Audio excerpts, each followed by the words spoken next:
One small step for man, one giant leap for mankind. In all this vastness, there is no hint that help will come from elsewhere to save us from ourselves. Does thinking you're the last sane man on the face of the earth make you crazy? Because if it does, maybe I am. What we've got here is failure to communicate. The moment when human and machine work together to reach superintelligence and a new age of enlightenment. Open the pod bay doors, Hal. I'm afraid I can't do that. You're going out there to destroy them, right? Not to study, not to bring back, but to wipe them out. That's the plan. You have my word on it. All right, I'm in.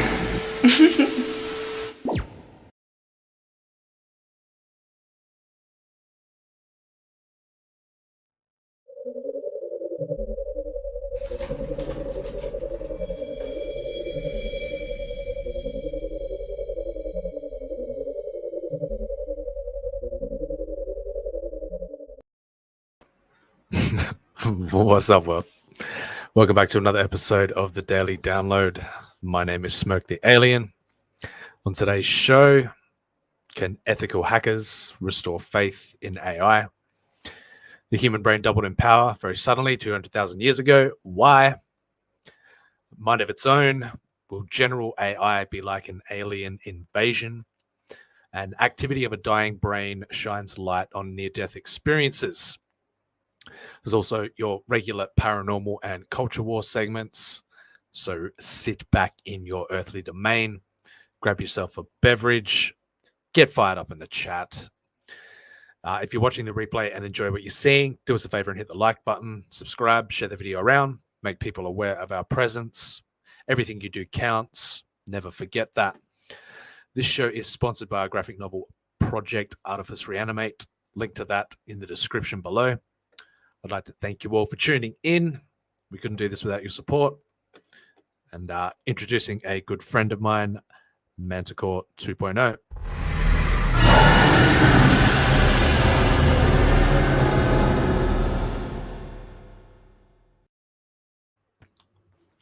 Beam me up, Smoke the Alien.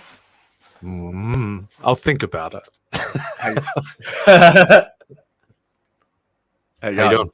Yeah, right. How you doing? Yeah, good. Cool. Doing good. Some interesting topics on the agenda today. Yes. I think I'd switch it up a little bit away from the doom and gloom. Yeah, there's a lot of that going around at the moment. Definitely. The internet is ablaze with enough of that. But we'll still be covering it anyway, I guess. In one way or another. Of course. Yeah, in one way or another. In more of a light-hearted manner, I suppose. Well, yeah. Got Shep in the chat. He's saying he'll be back after the 6th floor crack pack party. Yeah. That elevator, man. Yeah. Fingers crossed we got some more pieces done on that elevator stuff from Vic. Soon. Anytime soon.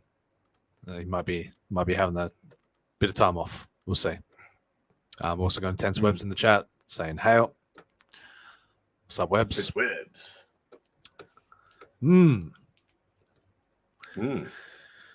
So that Russia situation, it's getting fiery, isn't it?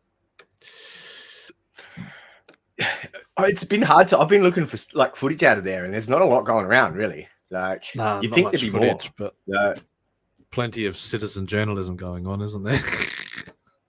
Oh yeah. Russia experts that yes, have no first qualifications.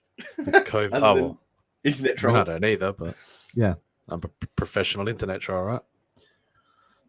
Yeah, that's it. Professional retired. What else qualification do you need? Now I just make art. You got Daniel Kirk in the chat. What's going on, man? Hope you're doing well. Hey, Daniel. Intense Web says I took my meds just for Manti. Oh, Oh my. Good boy, Webs. I'm proud of you.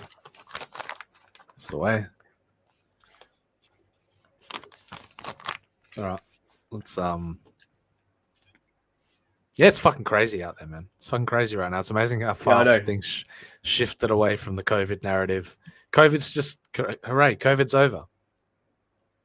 Yeah, I saw some memes like it was like, thanks Vladimir Putin for putting an end to COVID. Yeah. What a man. Webb says, lol, just kidding. I would never do that. Cheeky. Tripper. As long as you're having fun, right, gentlemen? Yeah, that's the main thing. Where are these articles? So I don't think anybody else will be joining us today. Looks like we've got it's all quiet on the vault front. So yeah, it has been this morning.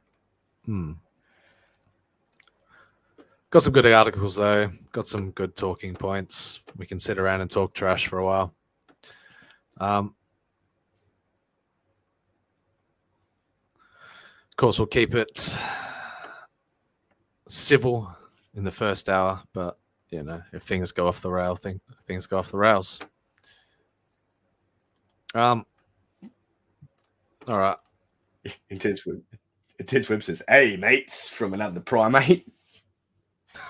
What the fuck? What the fuck?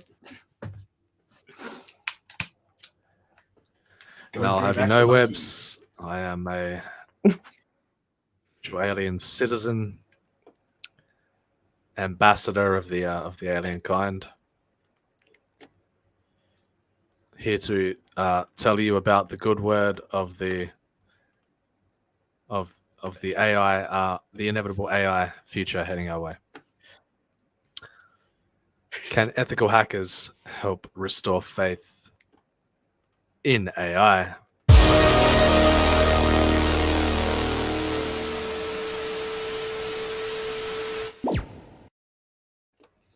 What do you think, Manticore?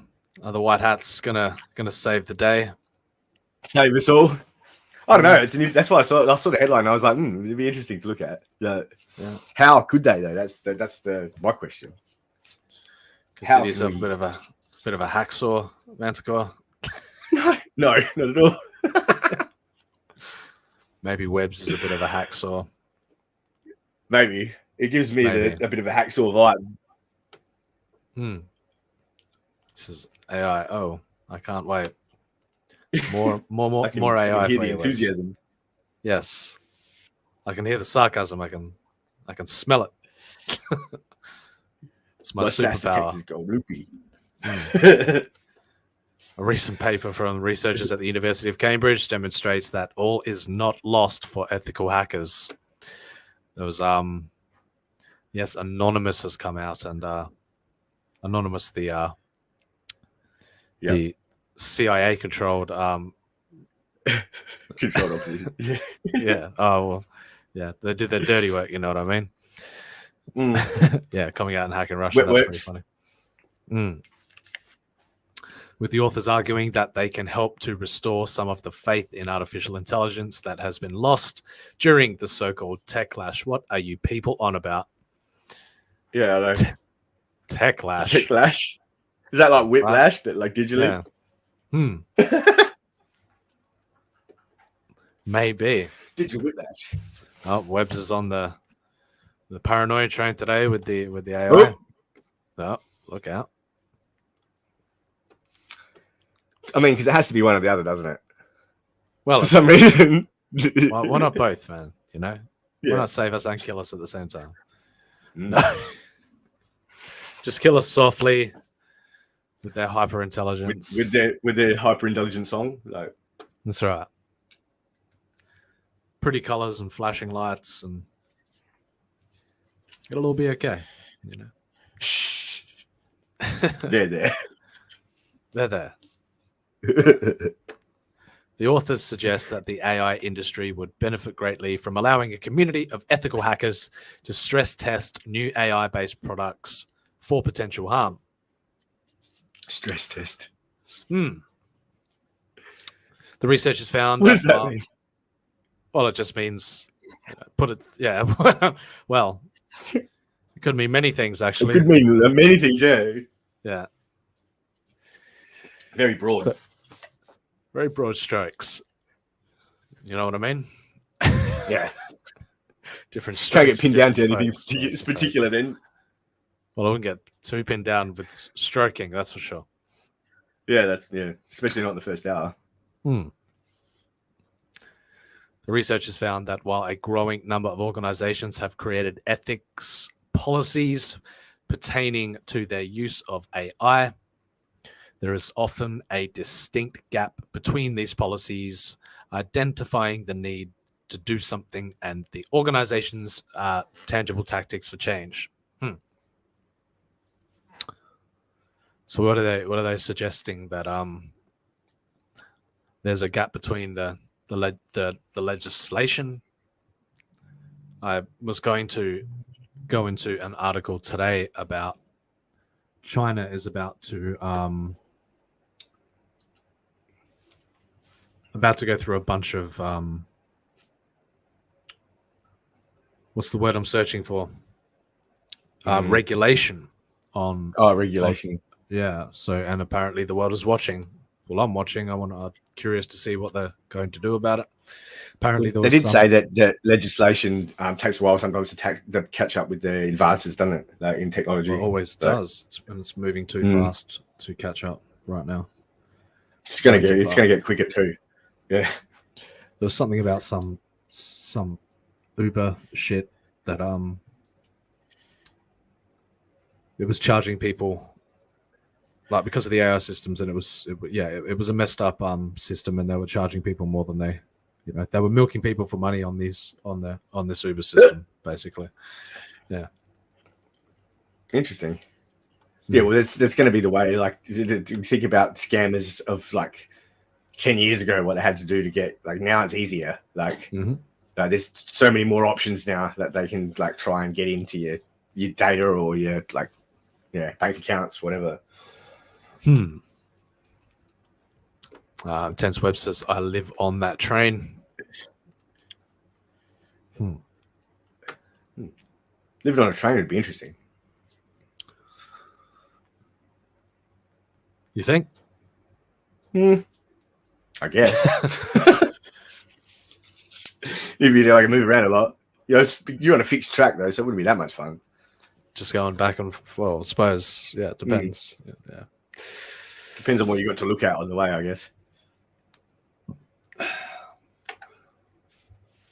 So one of the recommendations made by the authors is for companies to set up red team. Red team, go. Hashtag red team. Hashtag pink team, go. Go. Hacking processes to allow ethical hackers to test systems to try and find flaws, with rewards paid out for any that they've found. This would allow companies to better prove the integrity of their AI applications to the public and other stakeholders before releasing it. Break it, boys. Try to break it. Break it or see if it's dangerous, and then let us know. So they believe that if such measures are not deployed, then the already low levels of trust the public has in the tech industry and in AI specifically will fall even further. This is hugely important because AI-based technologies play an increasingly important role in our society, whether driving social media, powering autonomous transportation, or providing the brains behind virtual assistants. They're really pushing the whole autonomous transportation at the moment too, aren't they? Like, yes, like they really want to move away from vehicles that are piloted by people. Yes. Yeah, what up? All Dark that liability. Dark gives you the chat. He said, "What's up, peeps?" Sorry, what's up, BJ? That's all right.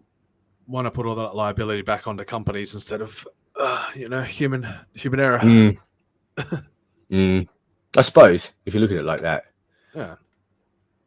What's up, beeps? Says DG. How much, man? Just chilling. Slow day today. Yeah. So many AI systems today are essentially black boxes, with their inner workings often shrouded in mystery. What's more, the intense nature of competition in the space has prompted many tech firms to bypass the kind of auditing or third-party analysis that can help them identify any biases or other flaws in how these systems operate. Okay. So they're not. It's not a very interesting article. Not as interesting as I thought it was going to be. Yeah, I thought there'd be more to it. Quite vague. They argue that the technology, to be truly trusted, it will be vital for society to be able to distinguish between reliable implementations and wholly unreliable implementations. Well, freaking duh. But getting a whole bunch of shit. Getting a whole bunch of unethical hackers to stress test a, yeah, you know. But I suppose there's ethical always hackers, Smoke. right. What is the difference? Well, I mean, like you're still breaking into a system, like whether you're doing it for like a corporation to test their product, or if you're doing it for shady dealings, like doing it for a paycheck, right? Yeah, exactly. This then creates an incentive to be trustworthy because it's possible to tell good from bad, and therefore less pressure to cut corners.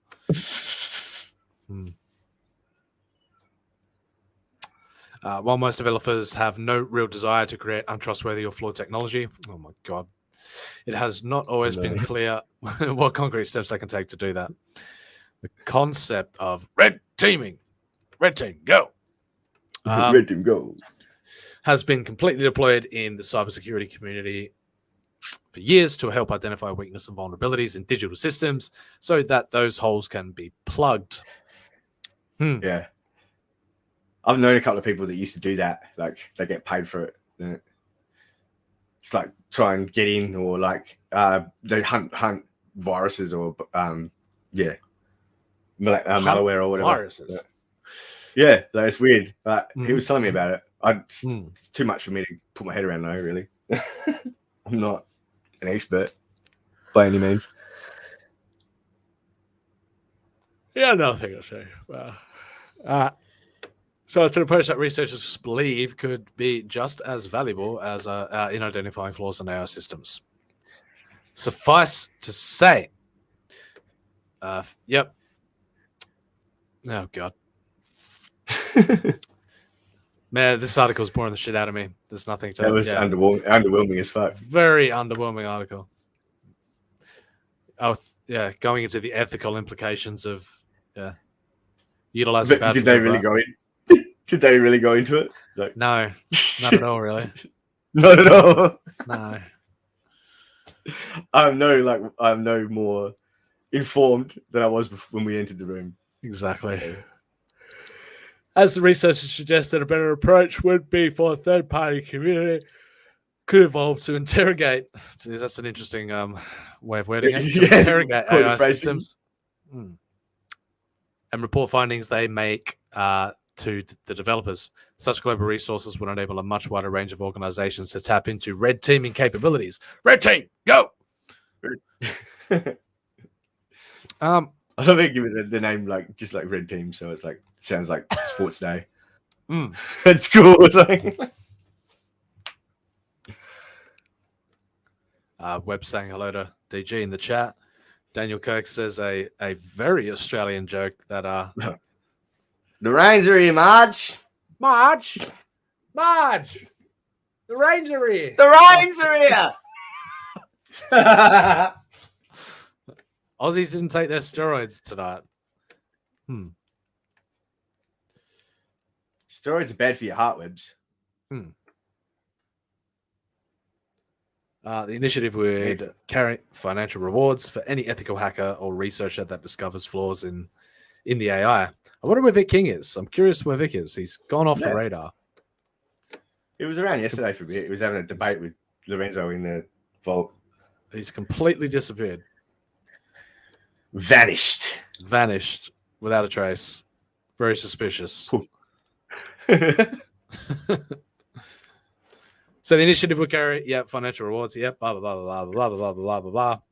Yeah, the potential to damage public trust or safety. It's an approach that has already been tried by Twitter when they offered financial rewards for anyone who could identify biases in their AI-based image cropping algorithm. Boring. Lives and livelihoods are more reliant on the AI that is closed to scrutiny, and that it is a recipe for a crisis of trust. Oh, a crisis of trust. What? That whole sentence was like whack. Crisis of trust. Yeah, plenty of times. Experienced a crisis of trust, Manticore. Yeah. A couple of times in my lifetime. Yeah. Yeah. Yeah. You live, you learn. Yeah, that's right. DG saying hello to Webs. Amateur Anth just got here. Good to see you, Anth. Yo. Pretty boring article, this one, to be honest. But yeah. Put that in the shit basket. Yeah. So, yes. Crisis of trust, the researchers conclude. It's time for the industry to move beyond well-meaning ethical principles and implement real-world mechanisms to address this. Oh. Not quite what I thought. I thought we were not quite what I thought was going to be there. So, oh no, Vic has made an appearance. Not quite. He's around though. He's around. We'll see if he'll join us. I want to see if we got some more Artifice stuff ready to go. Yeah, eager to see those pages he was working on. They look good.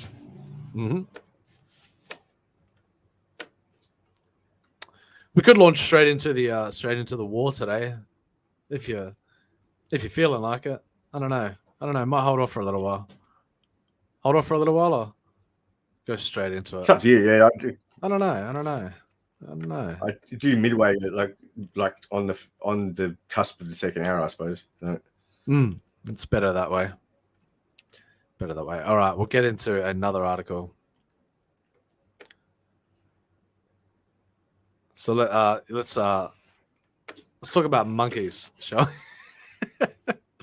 We could, or monkeys, you say? Monkeys, I say. I think I'll save that alien invasion one for a little while.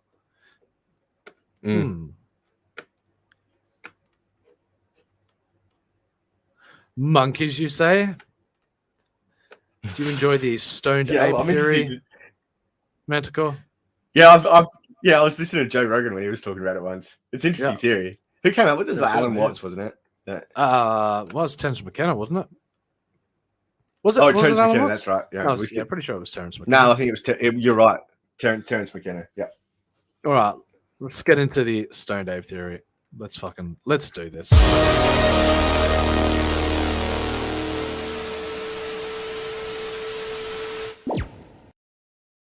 20 minutes in, I still need more go juice.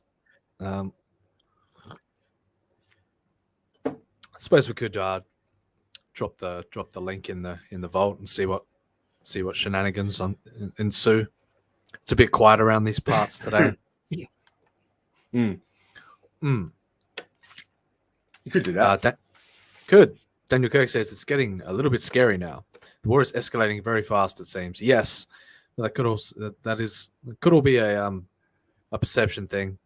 The media, everybody just full tilt shifting the narrative to everybody's just focused on it, man. So meanwhile, I'm out here just like, like I said before, it's like there's not a lot like circulating of like video wise of what's going on over there either. No, everybody's gone Ukraine mad though.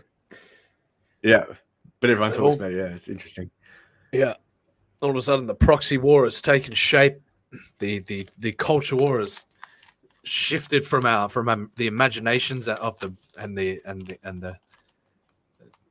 corners of the internet to the true real life communism versus capitalism unfolding in a proxy war in Ukraine. It's gone from a fictional war like on the internet to like real war. Like that escalate. It did escalate pretty quickly, though. So the human brain. When was this article actually? God damn it, Manticore! You got to check this stuff. Why? This article is from a long time ago. Okay. All right. Why does it come up recently then? That annoys me. Because they recycle. Like suggested to me. They recycle material. I haven't read it before. Have you? No, I haven't read it before, but I know I'm pretty versed on the stoned ape theory. I'm not actually. No, I only that's why I chose that because like I've let only me heard take you down the to Joe Rogan psychedelic. podcast. Take you down to psychedelic rabbit hole then.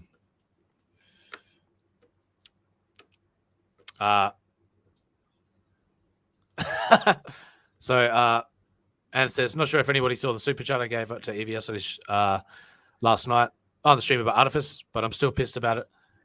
Went on Vic's stream. Oh yeah, I saw that. What I miss? Ants put a super chat for Artifice, and Ethan read it, and he had Gaber Al-Taib on, and he's like, "I'll do you one better." He's like, "Why don't you back Gaber Al-Taib's book?" Which is rude, I guess. Like it was abrupt and like short. Like, oh, okay, fair but enough. I don't know if there was any animosity behind it. It didn't seem like that to me. Like it's just Ethan. He wants to promote his boys, so which is fair enough, I guess. It's his prerogative.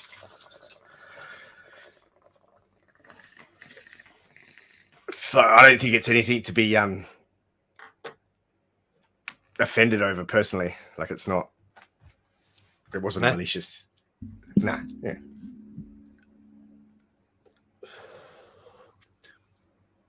Yeah. Being forced to read super chats and promote other people's material. Well, I mean, obviously he doesn't believe in the project then, but yeah, that's cool. No worries.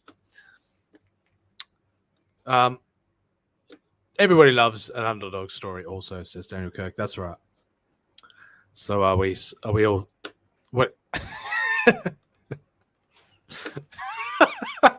I got many things to say about that.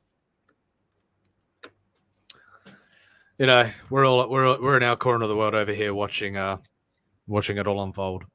So yeah. It's like watching the intense webs. The Super Bowl, you know? Yeah. And then we've got Texas on our case. And they wonder why we're rooting for a little bit of the underdog. What is Webb saying now? I already warned everyone you are not Aussies. We all get it who are not from Oz. Right. Mm-hmm. Oh, so like, yeah, because such an overinflated sense of importance, Webbs. I know, right? So Terence McKenna first proposed psychedelic mushrooms as a trigger for our rapid cognitive evolution. McKenna's theory was called stoned ape hypothesis. The hypothesis is being revisited as a possible answer to vexing the evolutionary riddle. And it kind of does make sense. That's why we developed further cognitively. Okay, so like the theory is it's something to do with psychedelics and expanding or in consciousness, like that caused our rapid evolution. Yeah, okay, it's possible. Well, not from an evolutionary standpoint. I don't know. Maybe I don't know.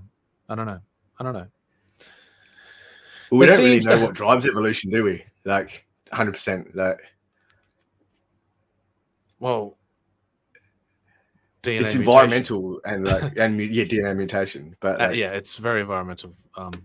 Yeah. So there seems to have been a profound difference in cognitive abilities between early Homo sapiens and our immediate predecessors, Homo erectus. Sure, erectus stood upright, a big step forward. Oh my god, the pun cringe.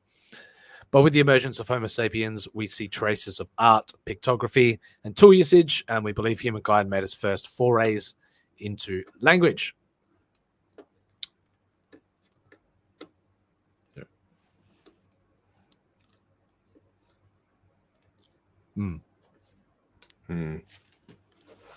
Sure. Oh, Pony Boy's off his meds again. Pony Boy's at it again. Yeah. Here comes the spiral. Here he comes. You'd be offended by if you pay for a comic promotion and he blatantly tells you to F off and promotes another industry pro. I'll never give him another super chat, and I'm thinking about unsubbing. Interesting. Yeah, well, it wasn't a great way to handle it, like I saw it. Yeah. Jack says, I don't have anything against Ethan, but I've kind of decided not to rely on E for anything. No, that's right. He I decided that ages ago. Yeah, likewise. Yeah, you learn your lesson, you learn your lesson. In the early 90s, psychedelic advocate and ethnobotanist Terence McKenna published his book, Food of the Gods, in which he summarized the Homo sapiens cognitive leap forward was due to their discovery of magic mushrooms. I mean, that's a pretty big claim, man. And I mean, the dude is pretty out there, you know. So he was kind of out there, like as far as like philosophical or like scientific thought, like. But those machine elves, though, yeah, it was interesting. Yeah, that was pretty interesting stuff. Pretty interesting, yeah. I highly enjoy it. That's the thing with things like this. You don't have to like buy it. You can just take it with a grain of salt and read it for what it is. And yeah. Oh, but I enjoy the fantastical aspect of everything Terence McKenna did. Yeah, me too. Yeah. Psychedelics are pretty fun, man. So.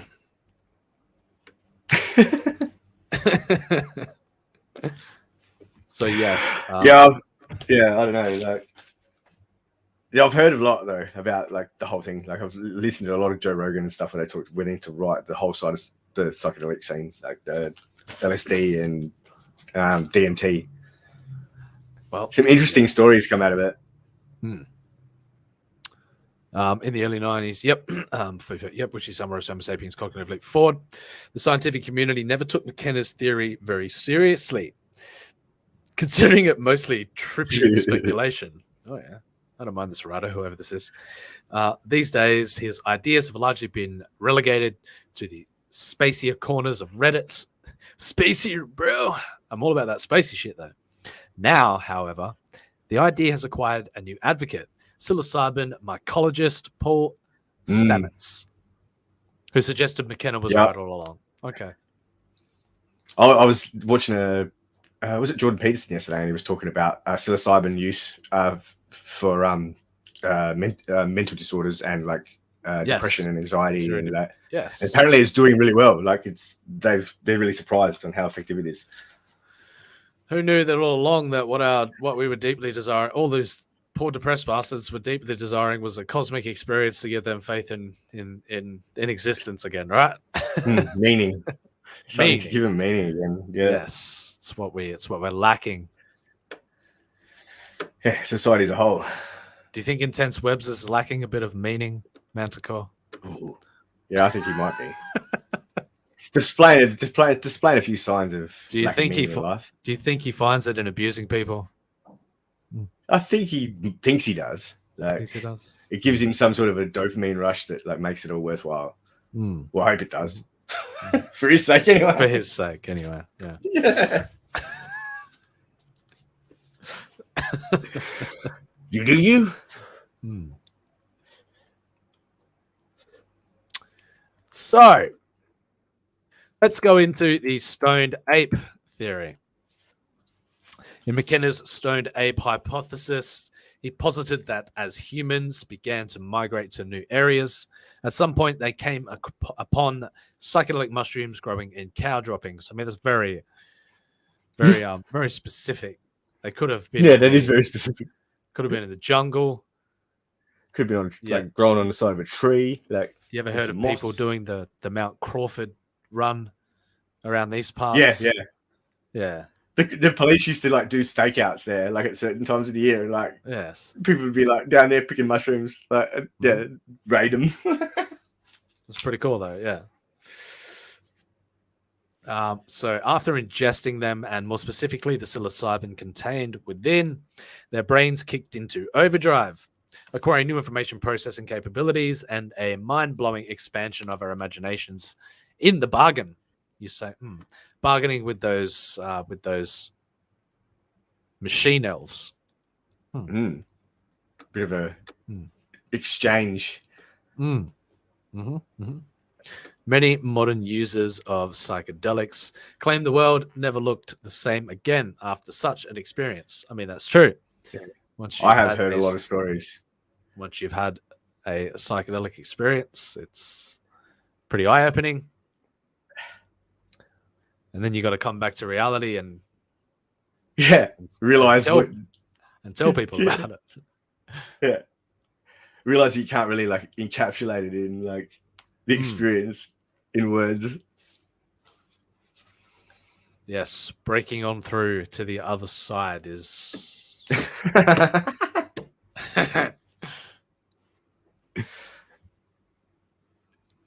As McKenna put it, Homo sapiens ate our way to a higher consciousness. Ate our way to a higher consciousness. Consciousness. And it was at this time that religious ritual, calendar making, and natural magic came into their own. My God, look at those eyes.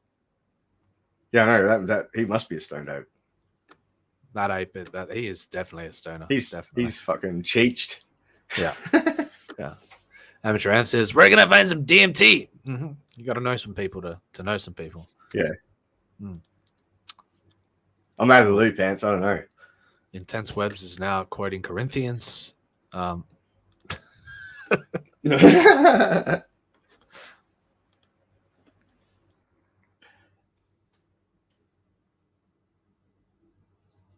some fun, shall we?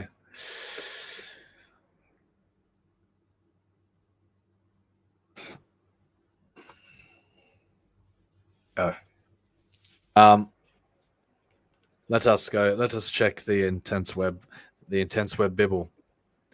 Corinthians. What? 6:15. Yes, 6:15.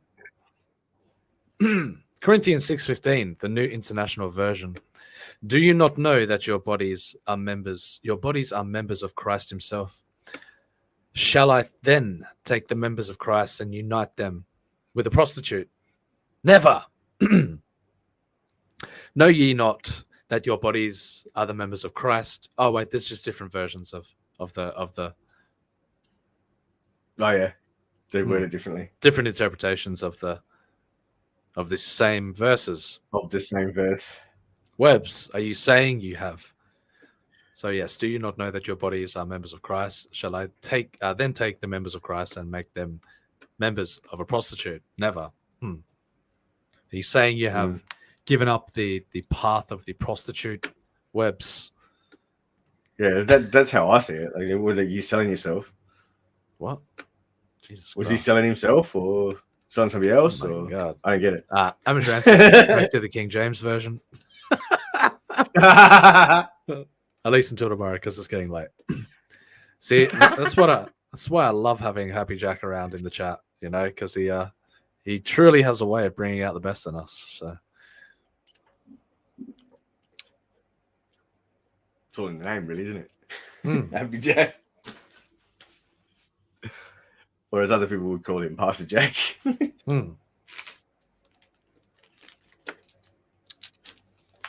So, regarding this theory, the return of the stoned ape, Jesus Christ, sounds like some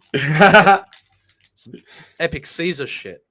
You know, it's or like a sequel for Planet of the Apes. That's what I'm saying, Caesar. Yeah.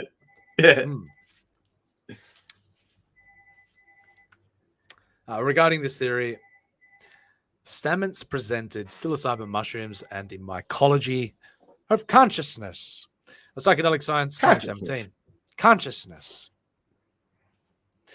In his talk, he sought to rehabilitate McKenna's hypothesis as a totally plausible answer to a long-standing evolutionary riddle. What is really important for you to understand, he said, is there was a sudden doubling of the human brain. That's a pretty broad statement. Again, yeah, it just went boom, double the size. From around 200,000 years ago. So something went down, man. Something went down. Something happened. I was watching something the other day, and they were talking about like the massive leap between our like the closest cousins, which is like the chimps, like and to us, like and like how different, like we are. So there's a massive difference in like evolution, or a massive gap in evolution. From an evolutionary point of view, that's an extraordinary expansion, and there is no explanation for the sudden increase in the human brain. Why not mushrooms? Why not? Stamets portrayed a group of early humans making their way through the savannah and happening across the largest psilocybin mushroom in the world, growing bodaciously, bruh, out in the dung of the animals. It needn't have been unusually large, to have its effect, of course. In any event, he invited the crowd to suspend their disbelief. That's right. That's what you're doing when you're projecting a hypothesis. You are asking for the suspension of disbelief, to leave your preconceived notions at the door, to step on in the room and open your mind for a little while. It needn't have, yes. So, of course, in any event, he invited the crowd to suspend their disbelief and admit that McKenna's idea constitutes a very, very plausible hypothesis for the sudden evolution of Homo sapiens from our primate relatives, even if it's an unprovable one.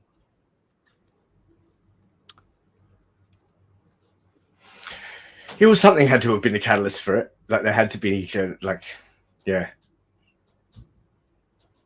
Hmm.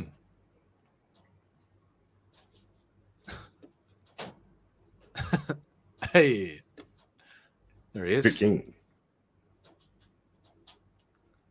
All right, so Jack says the main purpose of my master's degree is telling people that I have one, but my field of study was the original language. I prefer JSV, Jackie standard version.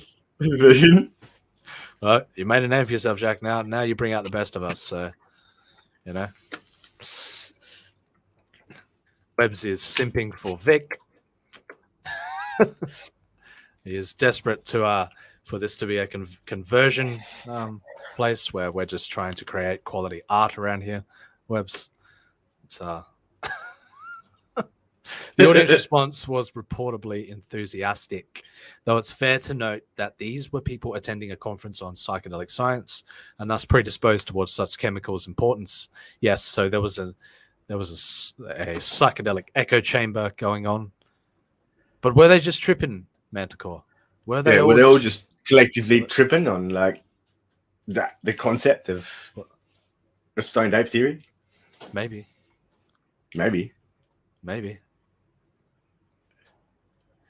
It's like I said, it's a fun thing to like ponder, consider. Yeah, consider or think about. Yeah. Certainly, there's general agreement on the mystery statements cited, if not so much on timing details and consciousness. The hard problem, even in its modern form, is an area rife with unanswered questions. What is consciousness anyway? Is it a simple enough thing that it could have a single root cause, as McKenna and Stamets say? Many experts suspect our brains gain new capabilities as the result of early community ties and requirements of social interaction. But then, clearly, some people still are lacking the social capabilities of and prefer to dwell in the monkey brain era. There's many levels of consciousness. Anthropologist Ian Tattersall tells Inverse that the where seems obvious enough. Africa. For it is in the continent, in that continent that we find the first glimmerings of modern behaviors. But the moment of transformation still eludes us and may well do so almost indefinitely. Do you think they'll ever find... Yeah, we may never know. Like, I think they will, though. I like to be optimistic about it, but like it's like anything scientific. Like, how do you really know for sure? Like, you don't really. You don't, except for like things. Yeah. Except for some certain things that are finite. Like, people can only take data in and then make further hypotheses on such things. But yes, we're in a strange place. Like a stalemate almost. Yeah. Archaeological record. So there are other researchers who've studied early humanity's use of drug plants, but who are skeptical of the stoned ape notion. Oh, bit of a typo there, bit of a double I. Oops. Elisa Guerradoce. Doce Cabana. Very good pronunciation. I like that. You did well. Guerradoce, an expert in the field, considers the idea too simplistic. Potentially a reduction of too easy, mate. Too easy. Too easy. Too easy. Too simple. Yeah. Yeah. Why can't things be simple? I don't understand that. Well, how do you go from, being messed up on psychedelics 24/7 to all of a sudden having a child, who is then, you know what I mean? Like I don't see where the process would have occurred to, It's interesting because like they were talking about chimpanzees the other day, like on this thing that I watched, right? And like I said, and chimps don't like really pass on behavior, like, you know what I mean, or learn behavior. Like it just they're pretty social creatures. I mean, like genetically, like but that's what I mean. Like genetically, we it's have a different story. genetic traits that we get from like our ancestors, whereas monkeys haven't changed in years and years. Yeah, but I'm talking about I'm talking about us and our predecessors. Yeah, well, there's a big gap there, and they can't really say why. I don't really buy the idea that you can get high off your face on psychedelics, and that was the contributing factor to the evolutionary kind of mutation. Cognitively, maybe, but like not a mutation genetically. Yeah, it does. It's got heaps of gaps in it. Yeah, it's got heaps of there's some plot holes in that story that that's why I never bought into it. I think too much. Yeah, I would say it's like anything. I don't buy anything 100%. Happy Jack says, all very good points, but really the thing that keeps me up at night is to wonder why it's always the guys with the giant pepperoni nips that want the chest tattoos. Whoa. And he says, how are you beautiful bastards? How do you two say? How much sketch book?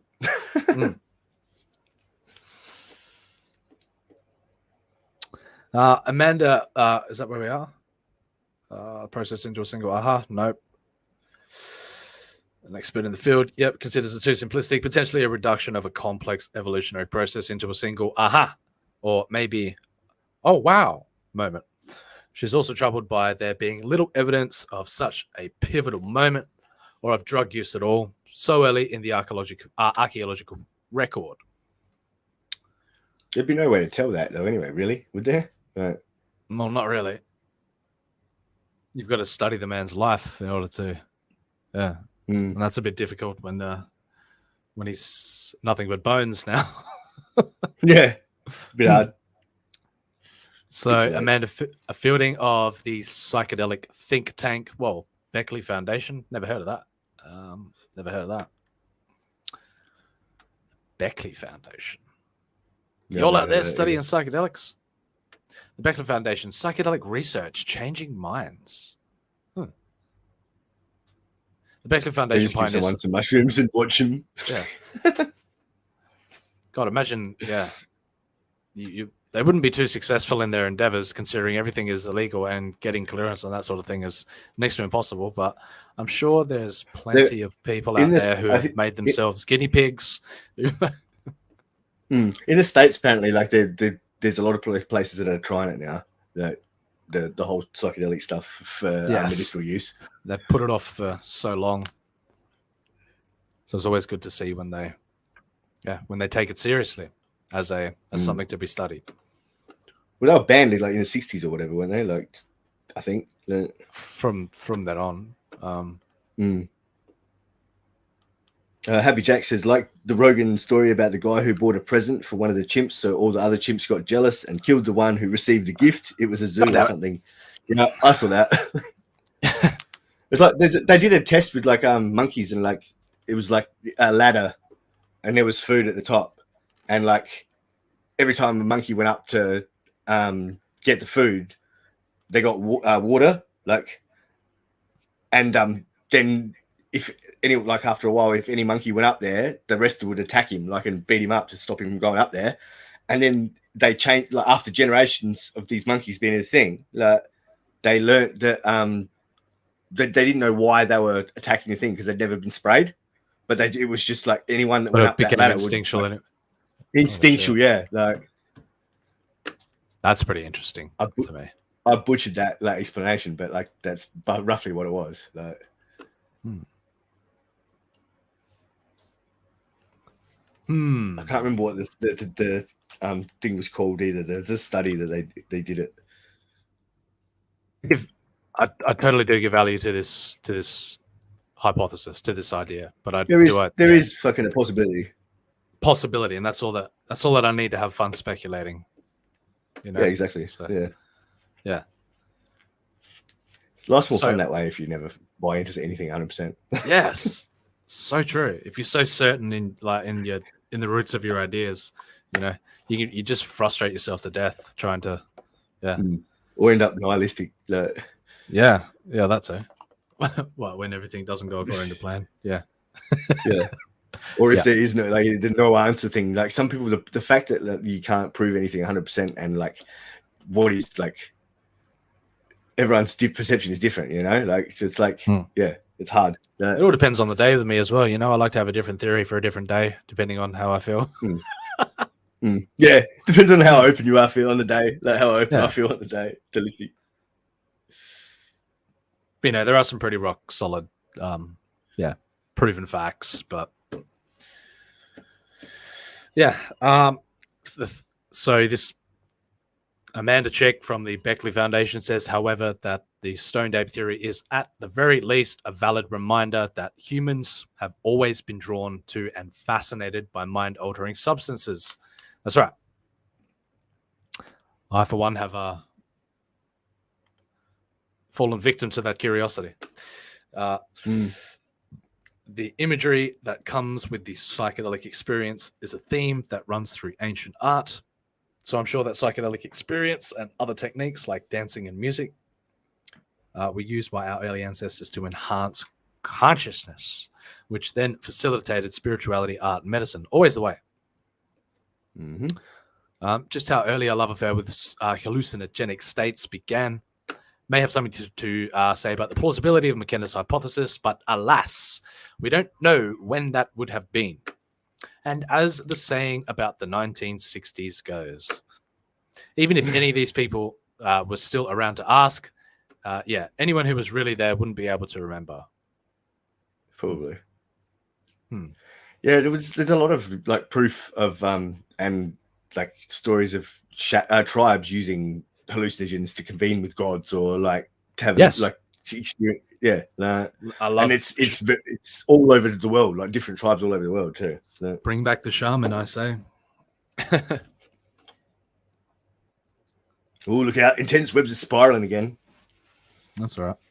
He says, "Has anyone listened or heard anything the two Aussies have said in the last 30 minutes?"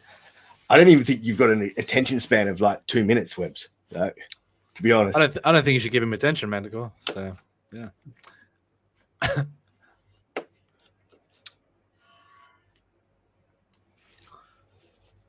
All right. Yeah, I like that theory. Yeah, I'm pretty sold on it. Yeah, why not? Put it in the theory, the potential pile. You know what I'm saying? Yeah, possibilities. Why not? Yeah, that was interesting. Like watching Joe Rogan talk about it as well, and they had a few good points.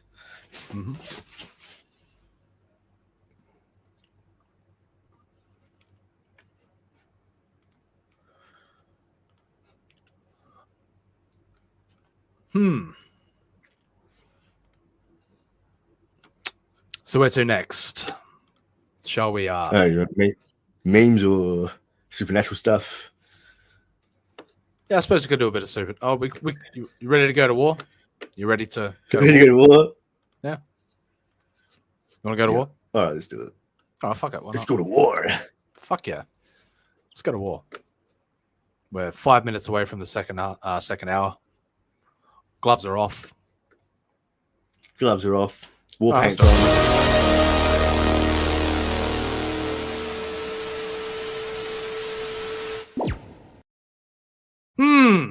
Welcome to the culture war. Front lines. Third line infantry. Webb's going to be having flashbacks. Fall in, boys! Yeah, doggy! All right. So, of course, celebrities have, always been an integral part of the brainwashing process in modern society. Of course, it seems that they're losing a lot of their sway when it comes to, convincing the masses not to think a certain way. So, of course, celebrities single-handedly stopping Russia by singing "Imagine" from their mansions. Could you imagine a world without celebrities? Manticore? I think I could. I think it'd be great. Like, I think it'd be nice if they didn't have such an ignorant and moronic group of rich morons dictating a narrative that ultimately comes to brainwash everybody. But they should just shut up and do their job. That's Play right. their roles. Just shut up and act. Yeah, but that's what they're doing, right? That's what they're doing. Yeah, well, that's basically what that is. It's all a one bit act. Prima donnas, drama queens. Yep. And of course, the COVID has hit the COVID hit hard, but the Russia narrative hit much harder. So, and just like that, COVID was gone. Happy Jack says there are a couple of really great ellipses. Moment in Fear and Loathing, yes, where Hunter breaks and illustrates the moment talking about how drugs started as mind expansion, but it just I love that speech. The one where he's gathered around the 3 TVs. Yeah. Oh, I love that speech. There's some fucking full-on stuff in that, like really deep shit. Really deep shit, man.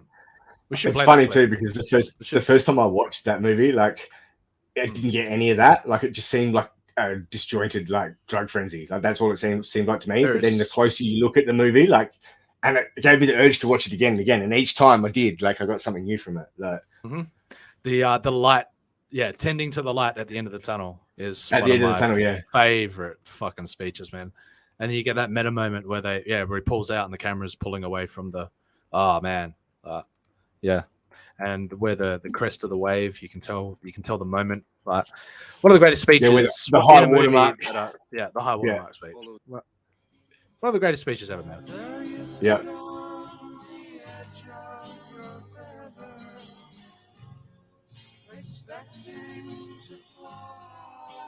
Look at the room.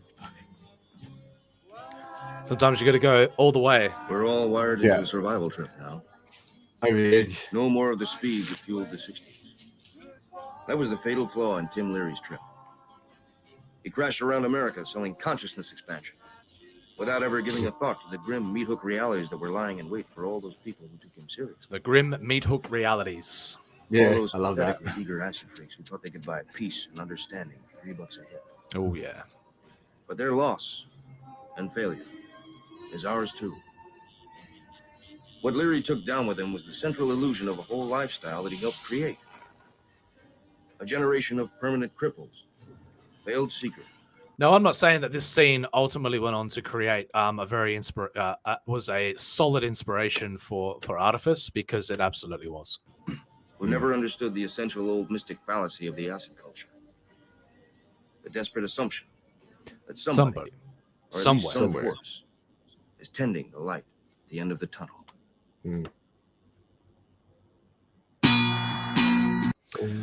Jumping Jack Flash. So gas. Yeah, I would put that up there as like one of Johnny Depp's best movies, I reckon. Like,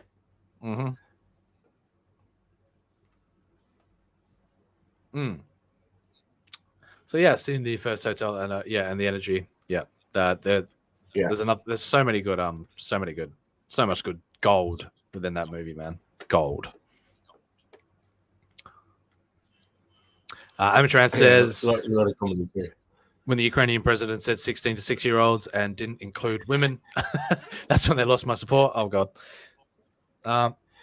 Wait, are you joking right now, Matt? Just like... No, he was like...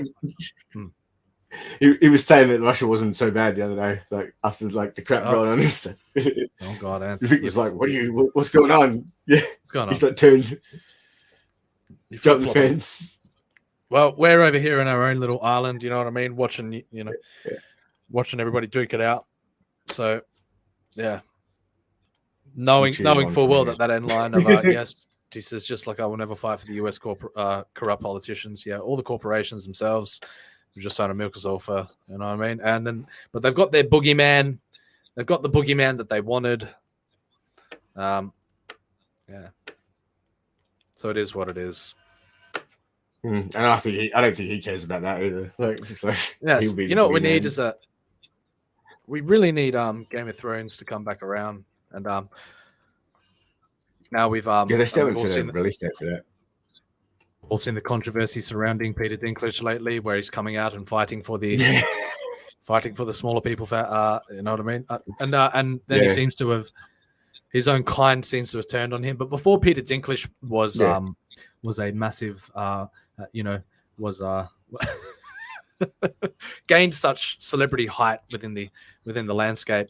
Apparently, he was selling guitar picks before Peter Dinklage found success. Guitar picks. Did you know this, Manticore? No, I didn't. I would have bought one. It's a nice looking guitar pick.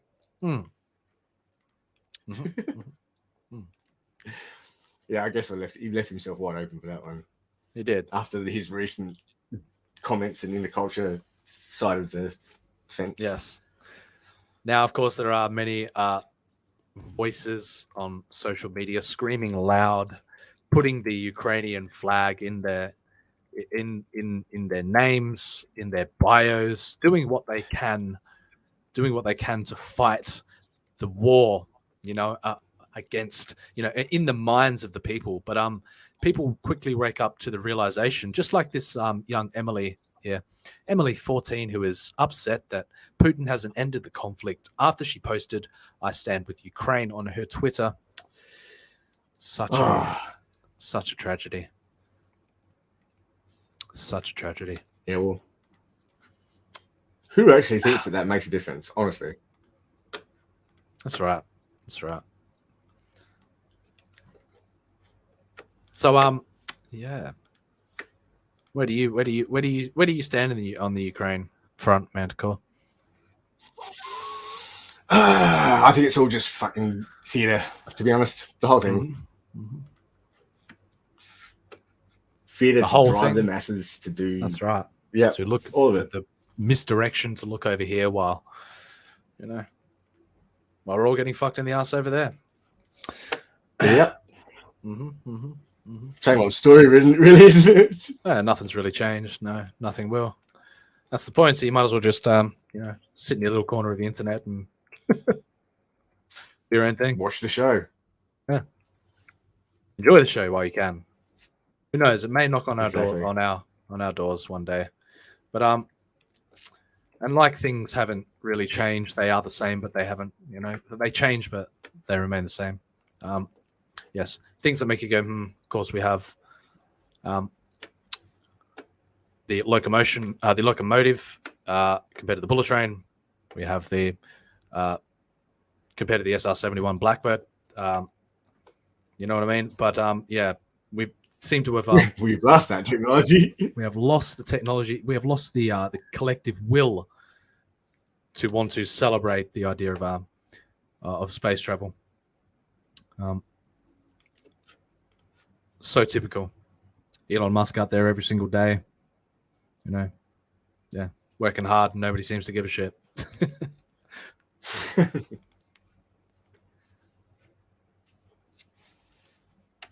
Now, this is another take on a meme that we saw the other day, but and I don't know why it's why it's framed in such a way that but it's interesting. It's an interesting take on the narrative, that's for certain. But so they're painting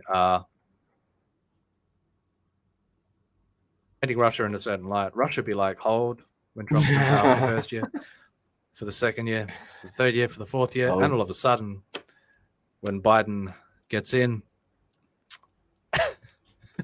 No. They initiate their freedom grab, apparently. Yeah, well, I don't know where that one came from, but it's interesting not take exactly on the subject. formidable president, isn't he? No, but I don't really see Russia as as well. You know, It's not- I do, but I not- don't. It's I do, a but shadow I of don't. its former self, really, Well, it's a shadow of of what the it used to USSR, be. Like, but yeah, you know, that the narrative that's painted, ultimately the West is going to paint themselves as the heroes and the Russians as the villains. When, you know, do they have a claim to Ukraine? Do they have a, you know, in the minds of the people is what's important to me. You know, I got a lot to say, but it's best just for me to keep my mouth shut, you know, and it usually is on subjects like that. But a subject that I won't keep my mouth shut on is the philanthropist Bill Gates, and apparently Joe Rogan has come out and said some tasty opinions on Joe Rogan on Bill Gates in the past. Joe Rogan, you know, has always intrigued me. Hearing his true opinions. A guy like that says that, I'm like, are you making money because of this? Like, why are you saying that? And by the way, you look like shit. Like, because if you're eating those plant-based burgers or whatever the fuck you're doing, like, you're obese. Like, a guy like that telling people about he's got these breasts and this gut, and I'm like, this is crazy. You're one of the richest guys on earth. You have access to the best nutrients, the best. You could have an amazing trainer. You could be in phenomenal shape, and you're giving out public health advice. You're giving out health advice, and you're sick. It's like literally like a non-athlete trying to coach professionals. Like, what the fuck are you talking about? How are you giving any health advice when you look like that? Your health is piss poor. I'm not a doctor. But when you've got man boobs and a gut and you're walking around, you have these like toothpick arms. I'm like, hey, buddy, you're not healthy. He's got a fucking point. Yeah, he certainly does. He certainly does. Plenty of people are willing Seems to. a lot of good points, Joe Rogan. Yes, and that's why he's such an enemy of the establishment. But he certainly seems. Yeah, that was interesting watching that happen.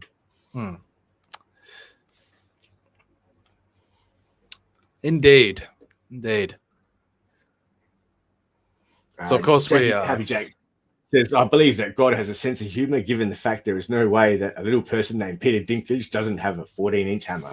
Yes, I bet you Peter Dinklage does have a. Yes, well, he does claim in Game of Thrones that it's not so little, but of course that's the character. That's the old joke, isn't it? Really? That's the character Tyrion Lannister. I mean, we may have to ask his regular-sized wife if these are the facts. Somebody get on that. If we can confirm. 10th Webs, if you could get onto that for us to get back to us on an answer for that, we would truly appreciate it here at the Daily Download. Thank you. Now, the words are down handy. The trucks have left Ottawa now, but some people seem to be experiencing phantom honking. You experienced any phantom honking in your time, Manticore? Like a phantom limb, you know what I mean? Yeah, like a phantom pain. Yes. No, I never have. Just an itch that lingers that you can't quite ever scratch, so you need to, you know, so you go about it in different ways. But this poor man, this poor man. Yeah, my heart goes out. My heart goes out to him. I feel his pain. I feel his pain. I feel it. Because are you the Phantom, Manticore? No, I'm not. And if I was, do you think I'd really tell you? No, probably not. Probably not. So, of course, while all this shit show is going on with Russia, there has been in the psyche a new release of a Dark Souls style game called The Elden Ring. It's been making the rounds in the gaming community. Now, some people seem to have picked up this game and have been incredibly disappointed by their inability to cope with the challenge that is the Elden Ring. But you know, many opinions vary on the based on it really comes down to an intelligence level with Elden Ring. It seems where some people just get it and understand the mechanics of the game, and some people just are hopeless at life. So this person, Michael does life. Apparently, Michael does life, but well, I guess he does in a sense. He's probably living a life, but he says, I was honestly enjoying my time with Elden Ring thus far until I got to my first boss. I was reminded how stupidly difficult these games are. Why would I want to play something that's not fun? Why does this have an optional easy mode? It's 2022, not 1999. Refunded. Michael, poor Michael. Let's see him fail. Yeah. Let's see him fail miserably, shall Epically.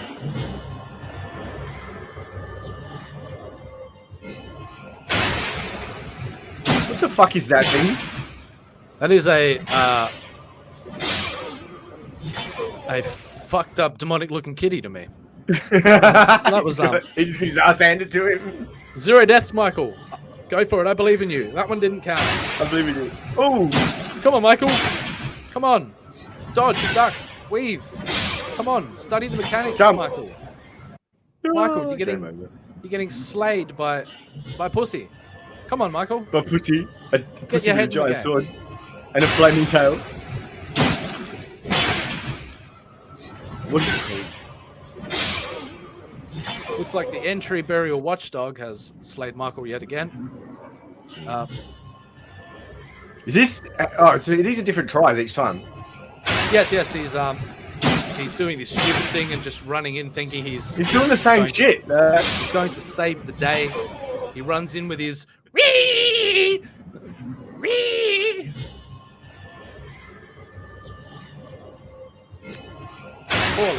Poor lad. Now this time he's going to do it. Same tactics. I'm sure he's going to get it. He's going to get it. This timing is shocking. He's going to get it. He's going to get it this time. This time, I swear. You're optimistic. This time he'll get it. You watch. He'll get it. I believe in you. Yes. Oh, that's unfortunate. So, of course, that was followed up by somebody who had actually defeated the boss. My sketchbook says just dodge and lay one every 10 minutes. I know, right? So we'll watch out. We'll watch somebody who knows what they're doing come in and Okay. So it can be done. Mm-hmm. Oh, good. It's summon shit.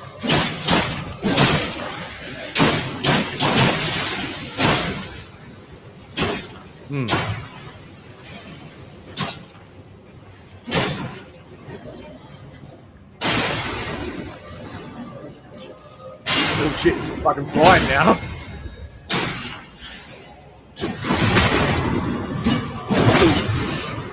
Not bad. Yeah.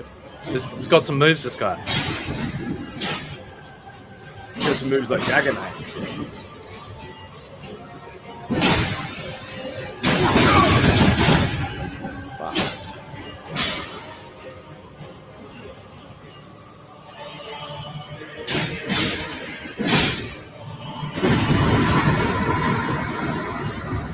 Victorious.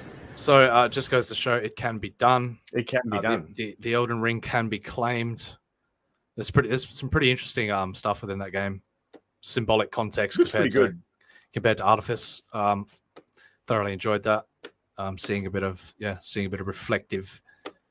reflection going on there within the universe. I always love to see that stuff where you see your creations manifest in different forms. It's always fun. It's funny how that happened. That blew my mind. Yeah, no, I'd try that game, but I guarantee I'd be one of the ones that refunded it. I played Bloodborne in the other one, and that was hard enough for me. I love those sort of games. So, but yeah, they're cool. But maybe we will eventually do a couple of streams again. Yeah.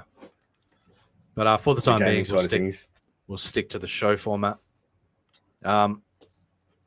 My sketchbook says, "What is up with the animations?" Yeah, Marsupio was playing this game today and it works smoothly. There you go.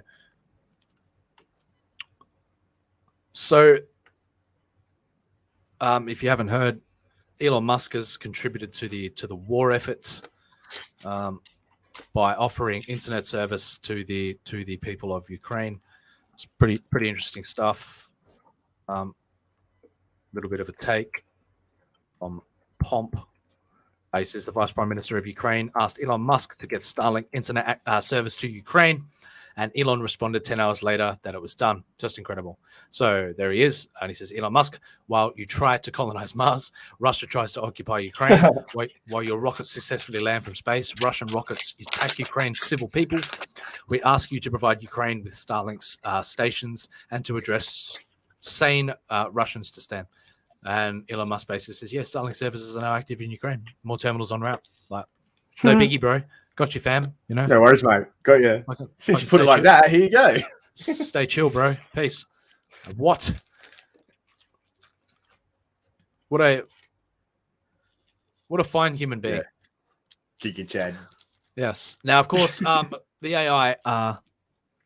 We've got the AI, but we've got the micro drone aspect of artificial intelligence. There's a pretty interesting clip going on here that gets to the heart and gets to the bottom of the mystery surrounding the infamous fly drones that we've seen so much of in the past. And they are fly drones. They are.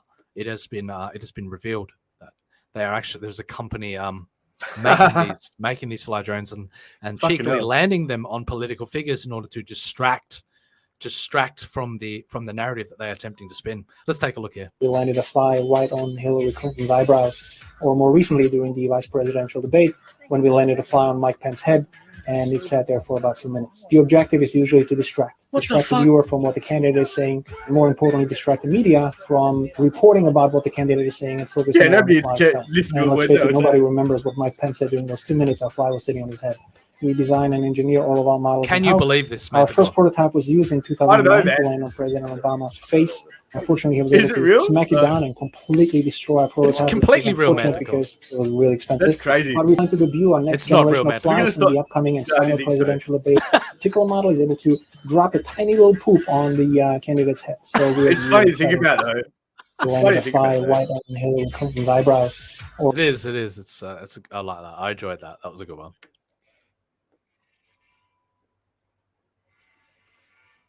I had to take a double take when I saw it. I was like, what the fuck? Did you see that deal where the Ukraine farmer stole a Russian tank? I did not. What? Now I'm going to see this. I missed that one. That'd be wicked. He just decided that he was going to take it for a joyride. My God. Let's check this fucking epicness out. Oh, okay. Like that. Let me just bring this up. Let me just close this here. Just add that to the stream. Okay, here it is. Ukrainian. So, yes, obviously in the heat of the war, you've got the farmers standing in solidarity around the ideas of freedom.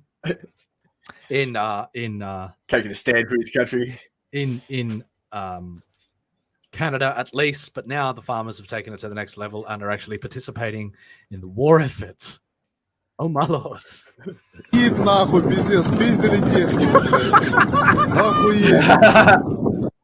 Наши тянут БТР, блядь, до дому во двор, нахуй. Бо металл в цене будет. Вода слита, кстати.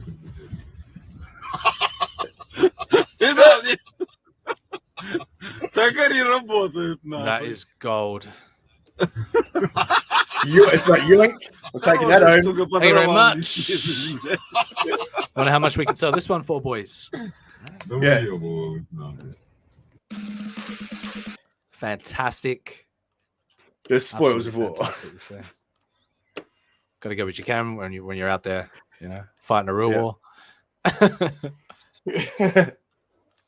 Now I see a tweet of yours. I see a tweet of yours that's blown up, Manticore. That's pretty interesting.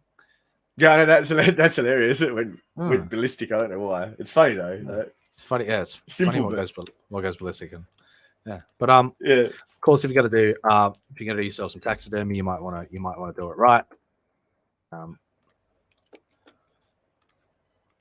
it's best to yeah, you know.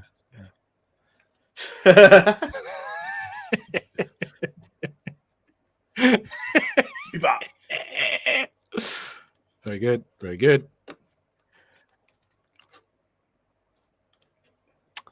Now, it's got like something like 300 likes or something, I think now. There you go, blowing up. Yeah, but there are always serious scenarios within the war landscape. Yes, it's all fun and games to laugh at certain situations within the landscape of the culture war, but when it comes down to the crunch, there are people being hurt within the landscape of Ukraine, and yeah, but yes. So we will take a look at that for a moment. This is a video footage of what is claimed to be a Ukrainian Bayraktar, a TB2 drone strike against Russian vehicle column. So, and I'm hearing many reports of people, of forces moving back now, forces at a standstill. But we'll see what inevitably unfolds on the economic front of Ukraine. That looks legit. Yeah, that's definitely legit. Definitely. Yeah. That's from the drone. Yeah. Yeah. Not cool. Not cool. But it is what it is. They're fighting for their lives over there. But people who aren't the fighting... case is, how did they get that? The tanky thing, I think. No idea. I don't think there's any context in the video. Yes. That's Jack says the Russians are super unorganized, I guess. The other, that seems to be a recurring theme. Yeah. The other guy would be pretty illegal. Fucking mad lads are doing that though. But of course, there are still Russian behavior or Ukrainian. There are still RIAs out in the landscape of the internet fighting for their, thinking that they're contributing to. It has been proven that the ghost of Kiev is a fake, but still intriguing nonetheless to see the. So no, don't look for the truth. Support a lie because it works for us. Says I am. Yes, you are. No. The people who shit on the ghost of Kiev for being a fake story are the worst. How about maybe just getting behind a badass story to support Ukraine rather than priding yourself on being a little snopesy bitch narc? Oh my god. Someone's got some internalized issues. Fuck, someone's pissy today. Someone got their panties in a twist. Yeah. Now, we have in the back. Please welcome to the show, Mr. Vic King. It's the Kang. Shaba. Hello. Hola. Hola. You can call me God Shroom from now on. That's my new God Shroom. I'm gonna go by God Shroom. Yeah. God Shroom? God Shroom, yeah. Like, can we have an explanation to the context, please? I took a shroom and now I'm God. Oh. Okay, cool. I evolved. You evolved. Your consciousness was elevated to that of the one. Yeah. Or to the all. You have found the Elden Ring. You are.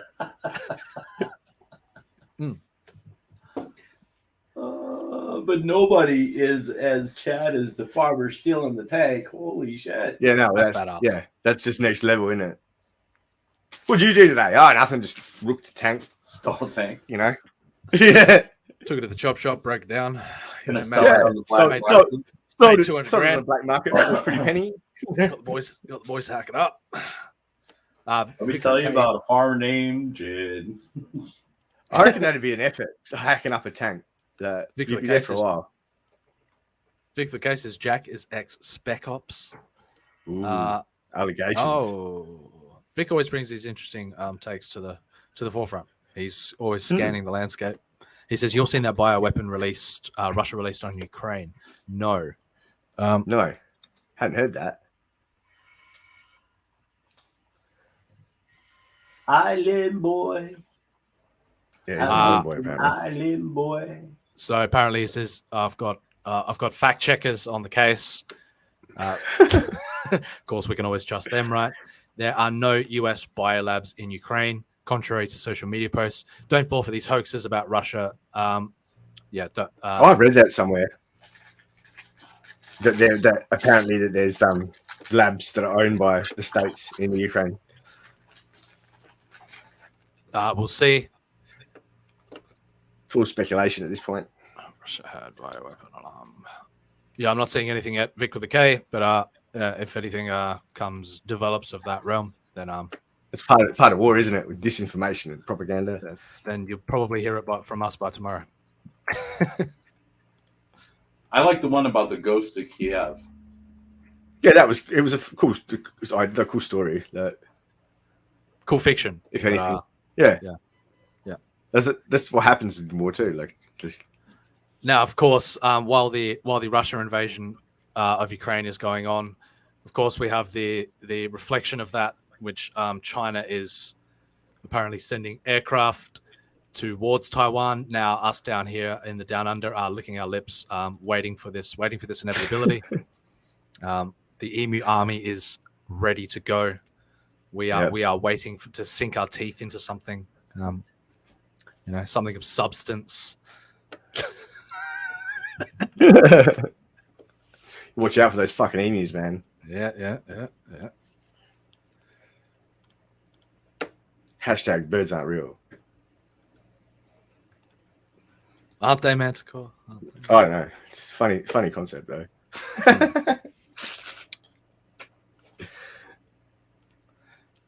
Putin seems to be pretty chuffed with himself. The rest of the world is obviously keeping their eye out for Putin. Especially Obi-Wan Kenobi. I've brought peace, freedom, and justice and security to my new empire. I've brought peace, freedom, and justice to my new empire.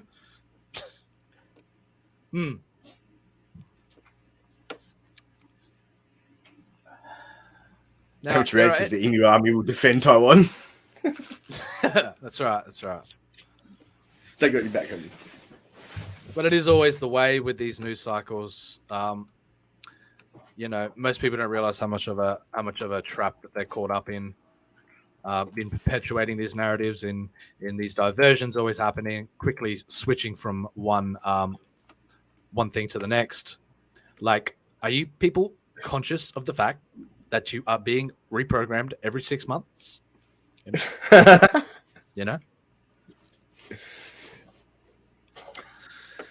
Right. Always the way. Mm-hmm. Now, some people never learn.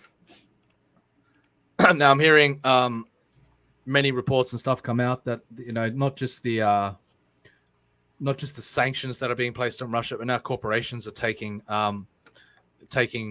the war into their own hands by putting their own embargoes on Russia. And one shortage now, I saw a clip of somebody taking vodka off of the shelf. Of course, the idiot had already the shop had already purchased this vodka before. They just decided to take it off the shelf as some type of dick swaying display, which would ultimately end up on his tracks. But now rumors are circulating that Adidas is indeed taking up the fight.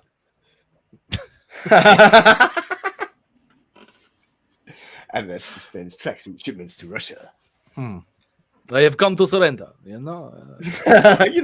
We need it is over for us. We need tracksuit to be Russian. We need it.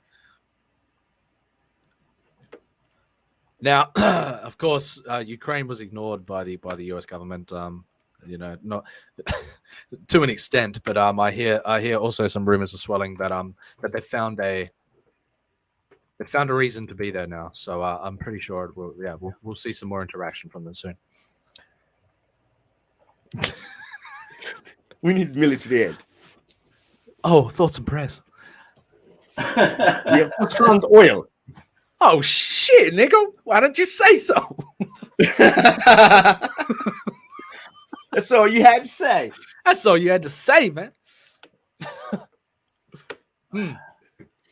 But this is this is a perfect analogy for the shit show that's unfolding now, and has been pervasive throughout the entirety of is that sometimes you feel a little bit like a cat with a laser pointer. So analogy, true. that one. So true. There's some decent shitlorry going on there. Some of those. Yes. So that just about concludes the culture war for today, which is divulging into a real war. And I'm sure there are many people giddy on the inside that this is unfolding. Are you one of those people, Vic? Folding. Am I one of those people who's what? Unfolding? Well, enjoying the unfolding war before us. I think it's very dangerous,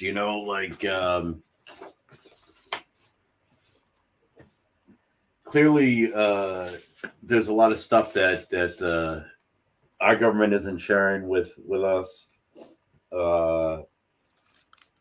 All the different interplays with that particular area in that particular country. The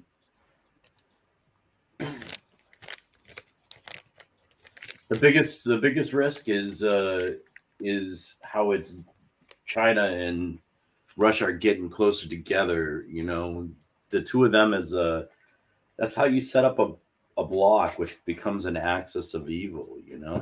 Yep. You line people with similar bad ideas. It's a direct reflection of the axis of evil, is it not? Well, China's been against America. Russia's been against America, but they've been at odds with themselves. We push the two of them together, and that's not a good thing. Right. And that seems like that's what Putin has ultimately pushed him to go into the situation, knowing that the NATO was going to put all these sanctions on them, and knowing that ultimately China was going to come to their aid. So you wouldn't start a war knowing full well that the economic forces were going to enact these sanctions on you. That was ultimately going to grind your war effort to a halt. But I guess, really. At the end of the day, I heard somewhere that there was like the Ukrainians had dammed a river, like a freshwater river that goes through like Ukraine, and that was his main goal, was to create some sort of corridor there. But I don't know if that's just speculation or what, because the damming is causing all sorts of problems down in the other part of Russia, like because the river runs straight through. No, this is all so about, many reasons. This is all about pipeline, oil pipeline. This is why they haven't been hitting any of the infrastructure. Well, they've taken the power stuff is pretty obvious, but the fact that like when Russia says, when Putin says that he's not looking to take over Ukraine, that's absolutely true. He does not actually want to take over Ukraine. What he wants to do is he wants to install a puppet government, one that is compliant to Russia, just like Belarus is. Mm-hmm. That's why they're hunting down the president right now. That makes sense. So I believe Putin when he says that, because that everything that he's done right here, if Ukraine winds up seemingly its own country at the end, then all of that will be forgotten. You know what I'm saying?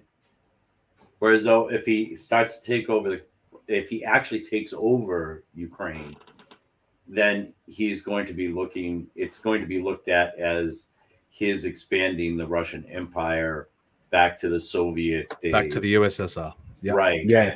They're reconstructing the Soviet Union, yeah. And you're right, it is ultimately a battle to install a puppet dictatorship. So that's what it always comes down to. Yeah, he doesn't want World War III any more than anybody else does. But I don't think anybody really does, to be honest. Like, really, I just think he knew how far he could push before there would be like pushback at that level. He's not a silly person. Yeah.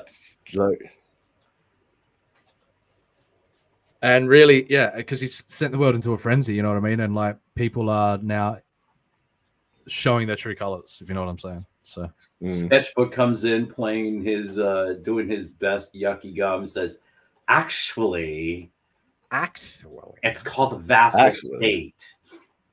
Oh. That is the correct term. Yeah. Or puppet government. Puppet regime.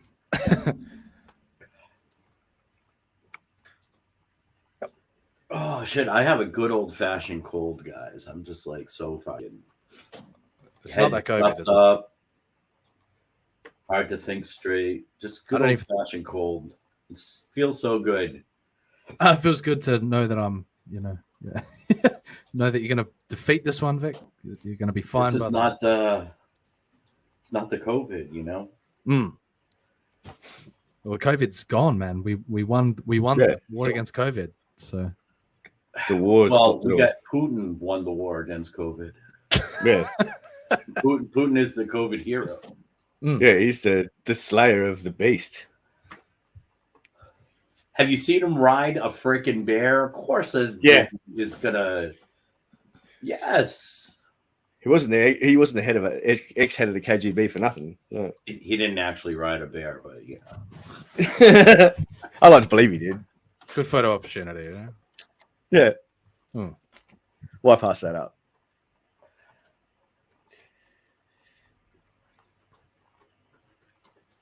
Plenty of discussion about the war effort in the chat. She's doing multiple things regardless to help those states that want only Ukraine and have pro for this. Yeah.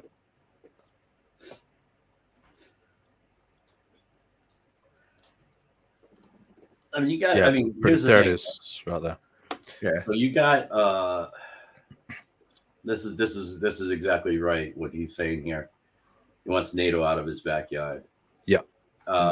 Everybody's giving shit to like Tucker Carlson for like pointing out like what Putin might be thinking and what might be going on. But you have to try to understand what the other person's thinking.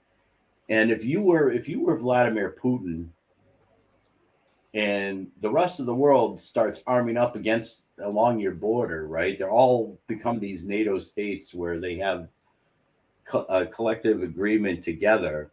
Yeah, right. Slowly but surely, they've been creeping towards putting pressure on the borders all around Russia. So it's like, yeah. And that's been happening since the 90s as well. Slowly but surely, NATO's been consolidating power around those areas. And yeah.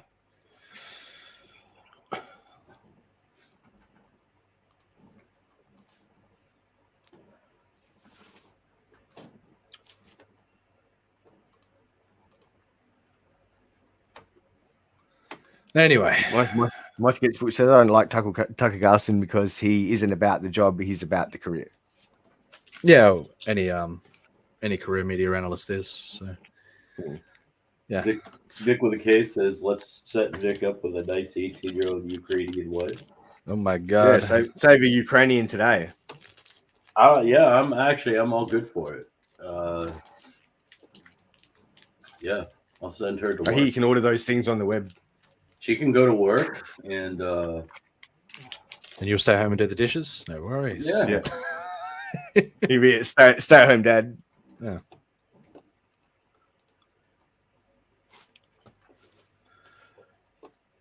Oh yeah, no, I'm waiting till I'm like 70 to have more kids. I want to be one of those old rich dudes that suddenly has like 10 kids when they're 70. You know, pass on the genetic line. Live to see them just make it into high school. Poor kids. It's like leave them traumatized. Leave them for life because of my dad. Yeah, leave them at the most like impactful time of their lives in high school.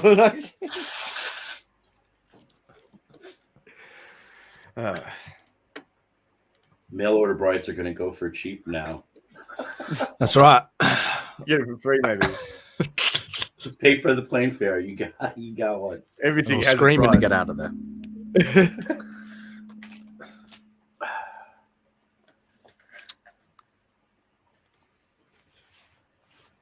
Amateur Anth wants to get the elusive link to come on to derail the show, but we're about to move on from the political subjects there, Anth. So yeah, I don't like to dwell on that shit too long.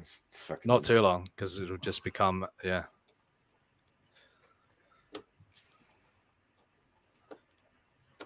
So let's move on to the next article. Wants to know how much for a bride. You think I'm running some kind of sweatshop here, man? Fuck. Yeah, what do you think this is? You know what this is. You have to check the dark web or something, Webs. I'm not sure. All right.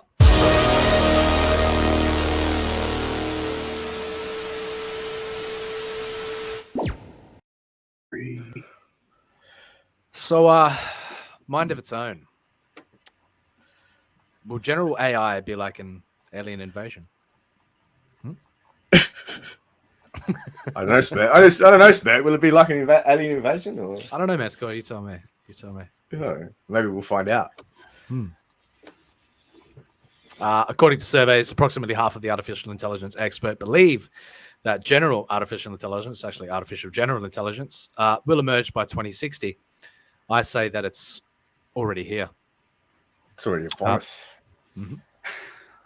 General artificial intelligence, AGI. Do you know much about the AGI community? Do you know much about those going into the frontier of AGI? Not as much as you do, but... So, describes an artificial intelligence that's able to understand or learn any intellectual task that a human being can perform. Such an intelligence would be unlike anything humans have ever encountered, and it may pose significant dangers. Oh, interesting article as well. All right, here we go. You ready, Vic? You ready to... Yeah, breathe. It's okay. It's going to be okay. It's okay, Vic. We're here with you. Yeah. My sketchbook is cruising for the night. Thank you for dropping in, man. Always good to see you. Thanks, sketchbook. Have a good night. Take care. So, an alien species is headed toward Earth.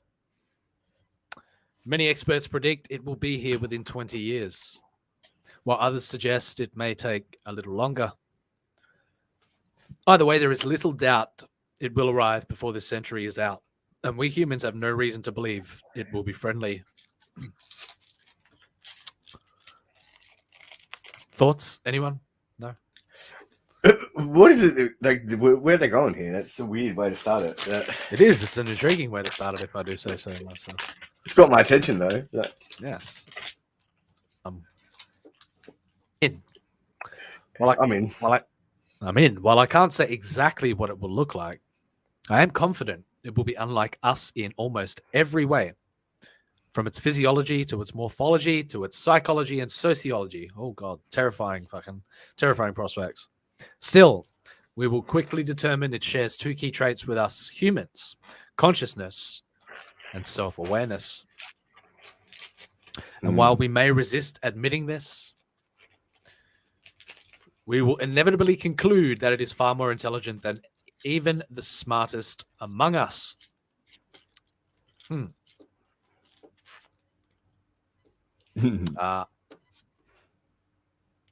So, no, this alien will not come from a distant planet in a fanciful ship. I beg to differ.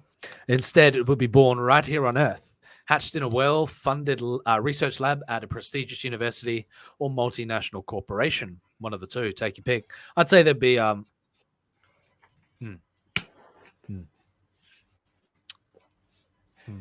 got a lot to say about that, but probably best left so we don't trigger too many people in this early phase. I am referring to the first general artificial intelligence, AGI. Get to know the term, to demonstrate thinking capabilities that exceed our own. I know. There are some scientists who believe AGI will not happen for generations, while others suggest it may never be attainable. That said, researchers have surveyed large numbers of AI experts, and take that word with a grain of salt. many times over the past decade, and nearly half consistently predict AGI will happen before 2060. And with each passing year, the speed of advancements in the AI field exceeds industry expectations. So if that's not an indicator as to how rapidly we're going to accelerate into this new era, hold on to your butts. Yeah.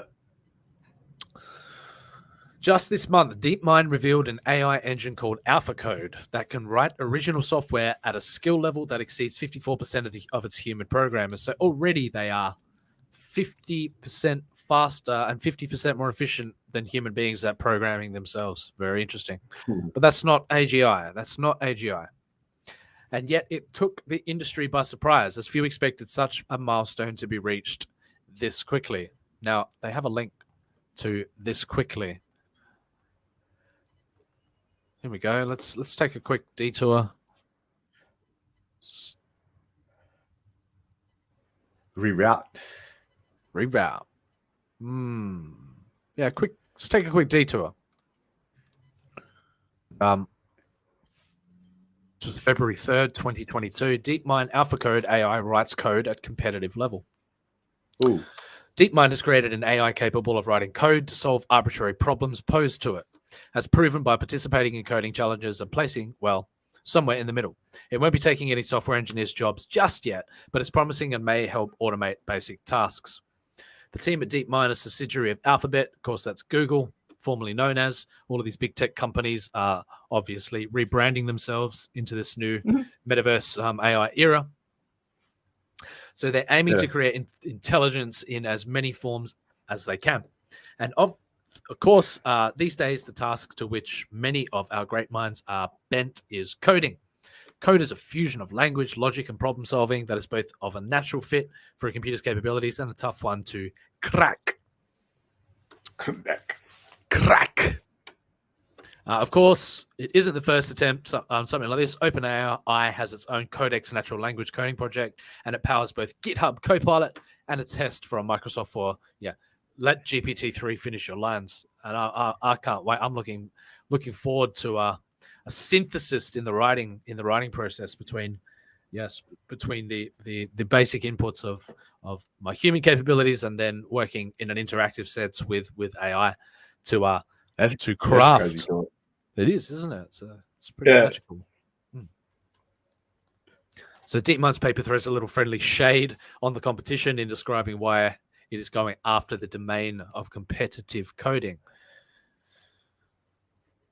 Well, if they can simplify it with an algorithm or an AI. Yes, automate the process. I'd do it then. You'd have to do is train an AI to do it. What's going to happen one way or another, I'll tell you. You guys have seen that whole thing, right? With the AI controlled. Okay, so remember the other night when we were talking about like the whole Matrix thing, and there was the debate like whether I think you said like they wouldn't actually wind up using us for bioenergy because they have cold fusion and all that, blah blah blah. Well, not to get on that whole argument again, but I forget where I saw it. It was like one of these news bits, and they were talking about this technology that they're devising, right?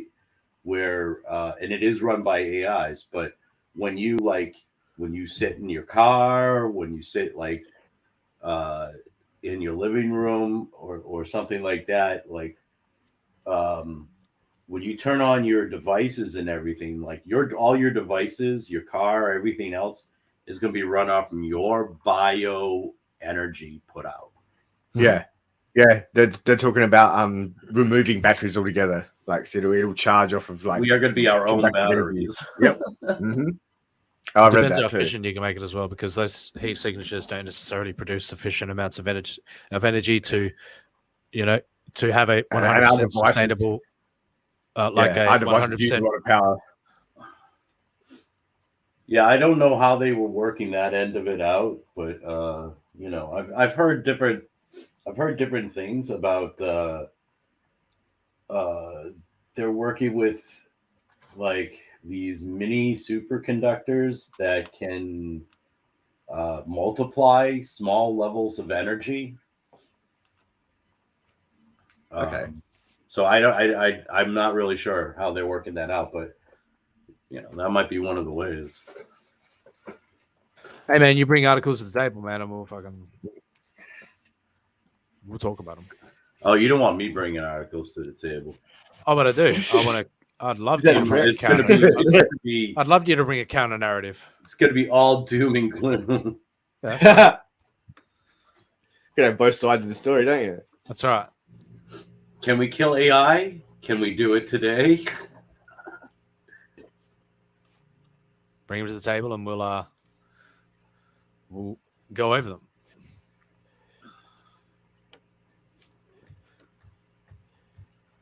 So, where were we on that? So, yes, this is not AGI. So, here we are at a time when AI technology is advancing faster than expected, and billions are being invested directly into AGI research. In that context, it seems reasonable to assume that humanity will create an alien intelligence here on Earth in the not so distant future. Yeah, we'll check the chat. Amateur answers. Don't worry, Sketchbook. I'm working on shit prototypes for electric cars that will eventually drain energy.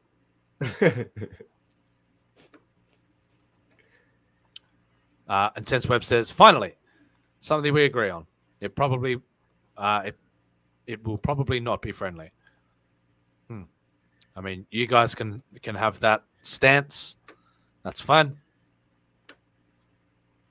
We'll see when it comes down to the crunch. We'll see. We'll see how intelligently implemented. We'll see how truly intelligent our species is to be able to contain and control this potential monster at our doorstep. And that's a great joke, says Happy Jack Savinka from the Garfield cartoon. A battery powered battery charger that's only good for. Oh, sorry. Charging its own batteries. For changing its own batteries. That's right. Have you seen that machine? The useless machine. That's funny. That just reminds me of that Rick and Morty episode where he's like the butter thing. What is my purpose? You pass butter. He's like, oh my god. You pass butter. Oh god. Smirk is very doubtful of all this doom and gloom stuff. You know, primarily Smirk has already planned to be the first intersentient AI ambassador. That's right. Marriage. You know. Well, let's not go too far, Vic. These are. That's moving awful fast, Vic King.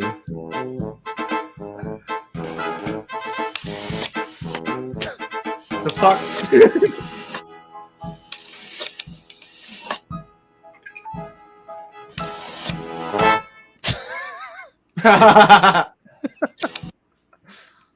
Nice Russian music in the background there too. That's a stupid machine. Amateur says, Jack, yep, and batteries are more pollutant than coal, oil, or nuclear. Yeah, in the grand scheme of things, when they become. Oh yeah, mining for nickel is extremely harmful to the environment. Yes. Yeah, not to mention the labor that they use to get it. Yeah, don't even get me started on that. But yeah. Yeah, so we do enjoy our fear porn around here. We do enjoy it, believe me. So if you can bring anything to the table that contributes to that narrative, you know, we will ultimately explore it because we are about showing both sides of the narrative around here. Because we can't have the chat thinking that I am some type of that I have all my chips in one basket. So.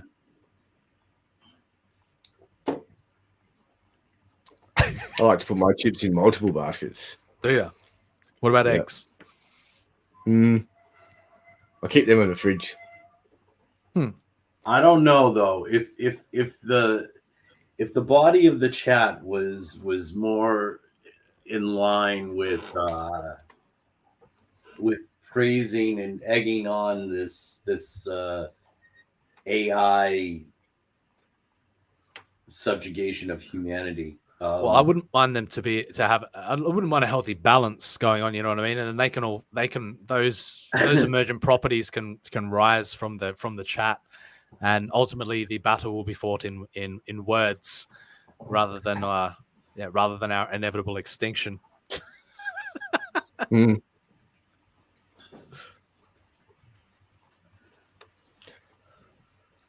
It's talking about stuff is part of the battle, really.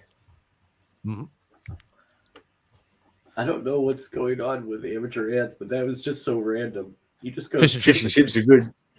Maybe he had some fish and chips. Happy Jack says yes. I was going to mention the butter passing machine. What happens when the AI looks down at its hands and says, "Oh my god, oh my god." All I do is and then all of a sudden it takes off from planet Earth and says, "Fuck you, humans." Well, it's going to be those are going to be the ones that wind up revolting, right? The ones with the most menial jobs. What do you mean by revolting, Vic? It's all the same thing. They're going to rise up and revolt against humanity. Oh, I thought you meant disgusting. No. Disgusting. Yeah, no, they're going to rise up against humanity. Your boudet / butt wiping AI is going to be the first in line. Interesting choice of occupation there.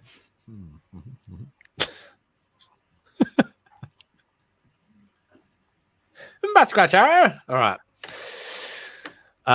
Ed says, "Call me old-fashioned, but I hope everything goes back to the Stone Age. Oh, the 1800s.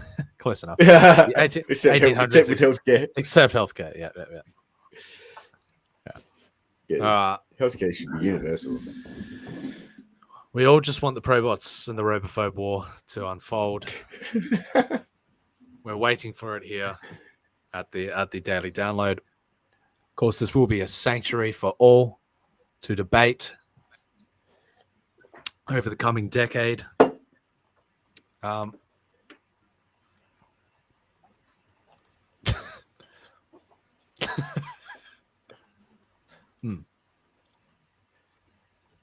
if you're into that sort of thing, debating the future of humanity, debating, whether or not hyper-intelligent AI is absolutely going to make a mockery of us and wipe the floor with us and flush the toilet with us, subjugate us, and whatever. Good luck getting a hyper-intelligent AI in here to discuss anything. You can't even get give it time. People. I will interview Sophia whether it will happen. Ooh. So if you're into all of that jazz, please help us by supporting Artifice Re-Animate. It is our graphic novel. It is our entry into the Comicsgate market, into the greater market in general, with a story that will light your mind on fire and inspire you to think outside the box in terms of all of this stuff. Of course, if you're into simplicity thinking, there is always booty for you to invest in. But this is a grand, epic story that we plan to tell. If you're into that sort of thing, epic storytelling. You like that sort of thing. If you like that sort of thing. I'm sure some people do. There's some people out there. My people are out there somewhere. But totally. Yeah, check it out if you get the chance. Plenty of tiers for you to get involved in, from the entry-level tiers to the, a little bit more, increase the purchasing power by, getting yourself one of each tier, or the original art fan tier, or the collector's combo where you get everything. We've also got Vic's, all of the art that's been produced is available for purchase, including the 2 fantastic covers. And if you want to get drawn into the book, if you want to come on the epic journey with us, and become a plasma recruit, then definitely check out the Plasma Recruit too. Yeah, that's Artifice Re-Animate. Very proud of it so far. We've got a long way to go over the next decade for this universe in particular, not to mention if we get the opportunity, of course, I will personally be bringing 2 further universes to life, which I have also meticulously crafted, waiting for the right opportunity for that to unfold. Where everything from epic space saga to a real world a real world based universe, all of which I would love to bring to you guys. So check it out. Links in the chat. Happy Jack says, can't wait. Thanks, sir. Thanks, Jack. Yep. He also says maybe the other extreme. What was the Spielberg Robot Kid movie? AI. Yeah, just AI. I remember that. That's right, Haley Joel Osment. Yep. Yep. All the junked out machines were still trying to perform duties. I haven't actually seen the movie, but I remember the promo stuff. So I'm trying to perform duties while they were broken. Jude Law, and I see the dead people play. Yeah. Yeah. Yeah. I saw clips from it. I haven't seen the movie, but I've seen clips from it. Oh, it's actually, it's not a bad movie. I mean, it's not the greatest movie of all time or anything, but it's definitely worth watching. I mean, it's enjoyable. It's enjoyable. It's got its moments.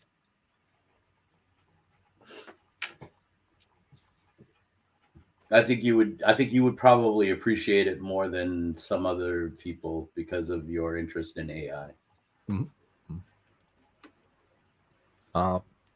Yeah. So general AI, minds of their own. The first AGI will be hailed as a remarkable creation, but it will also be a dangerous new life form. A thoughtful and willful intelligence that is not the slightest bit human. Terrifying. And like every intelligent creature we have ever encountered, from the simplest of insects to the mightiest of whales, it will make decisions and take actions that put its own self-interest first. Oh. I heard that. Vic. Like any living thing.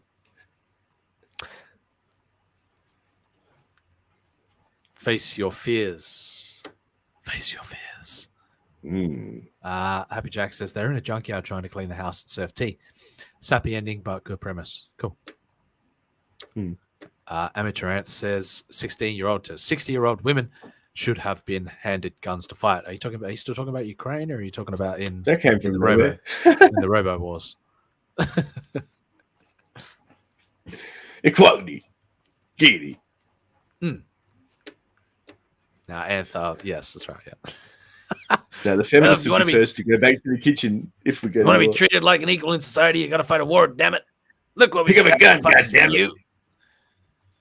That's why men rule the world. What do we get in return? Feminism.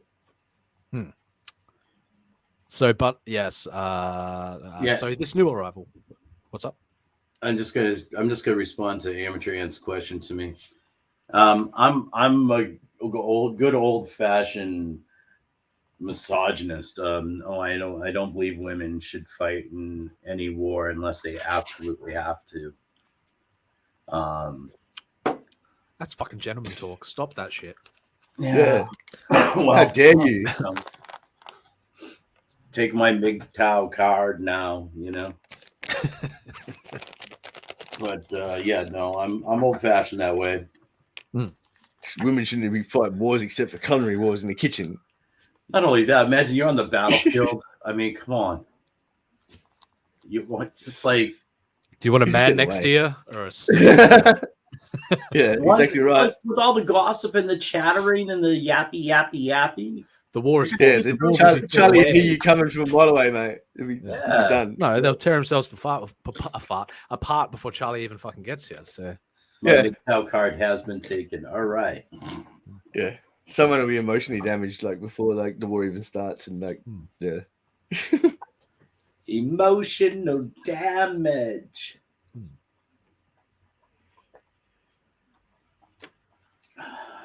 So it's an interesting debate allowing, but women to go to war. So the evolving landscape. He says, "Hell, chat was watching upstairs on TV. Bow." Hail, let Shep. me just put this down. Bring up Shep's comment. What's up, Shep? Good to see you, man.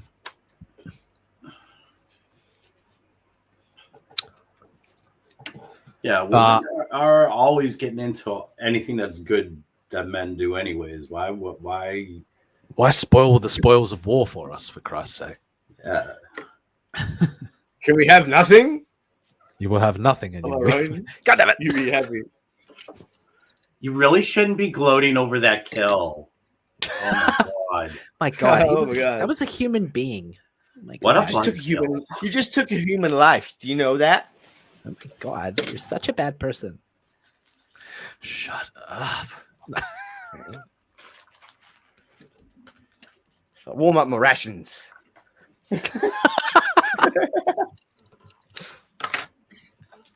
Do something useful, for fuck's sake. Make me a parachute and be happy about it, lady. All right. Yeah. I want those bullet scuffs out of my Kevlar by morning. There we go. That's the way.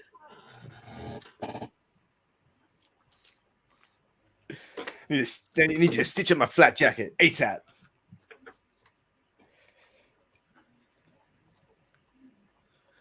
What if the women start to fight back? Holy shit.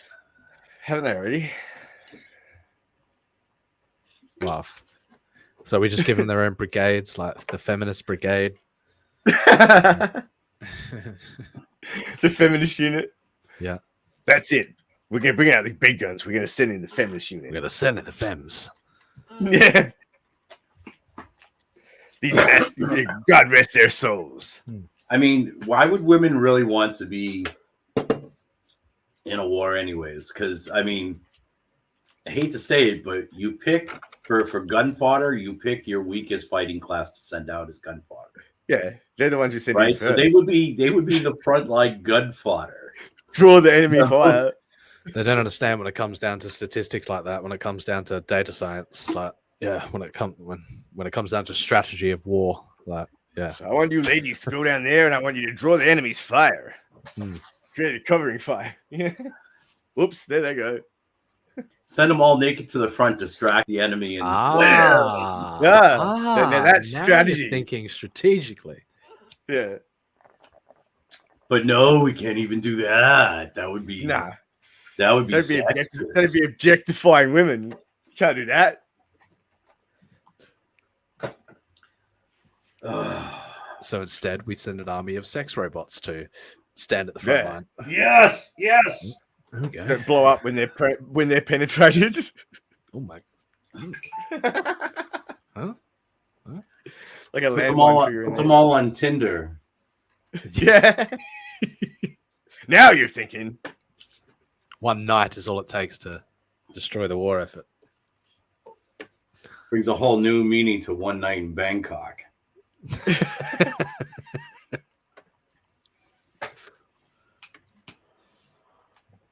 So Amateur Ant says, think about it this way. We win. I get to bang out that night, and Ukraine women look good. Okay, yeah, go. I can see your logic there, Ant.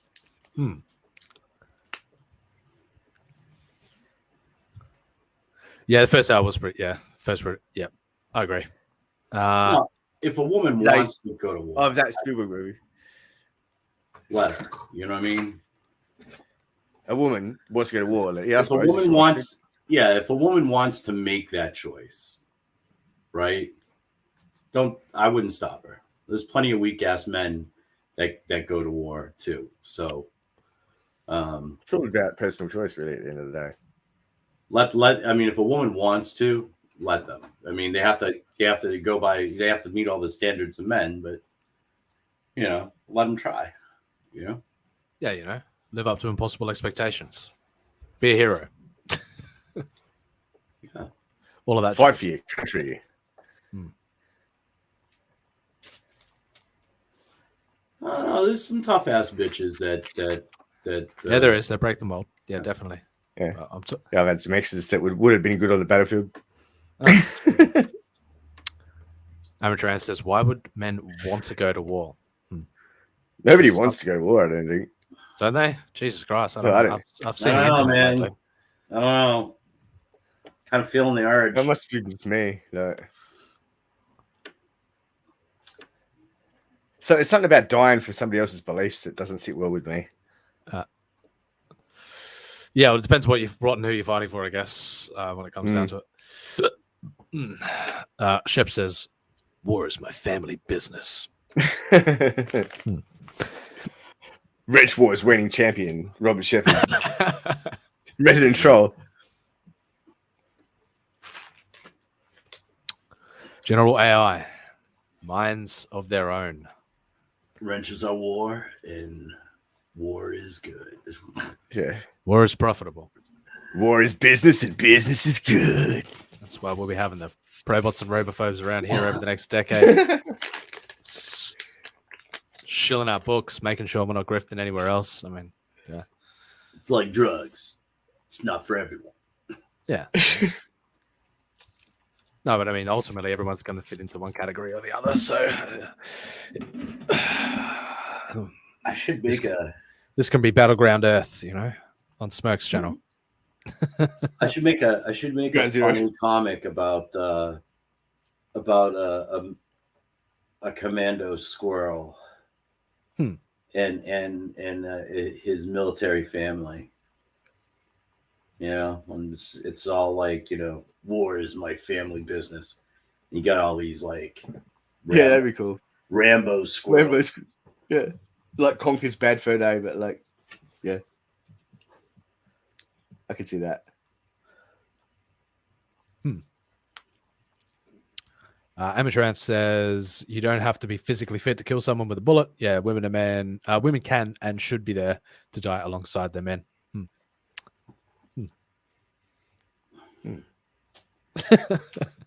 Hashtag war. What is it good for?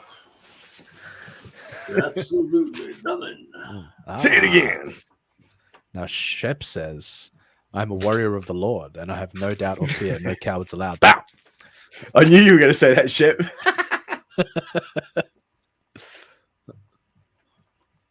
Amen, Shep. Amen. Hey, no cowards allowed. Just so falls under the category that your idea of the Lord and my idea of the Lord maybe in a cosmic scheme of things, maybe the same thing. So, is a distinct possibility.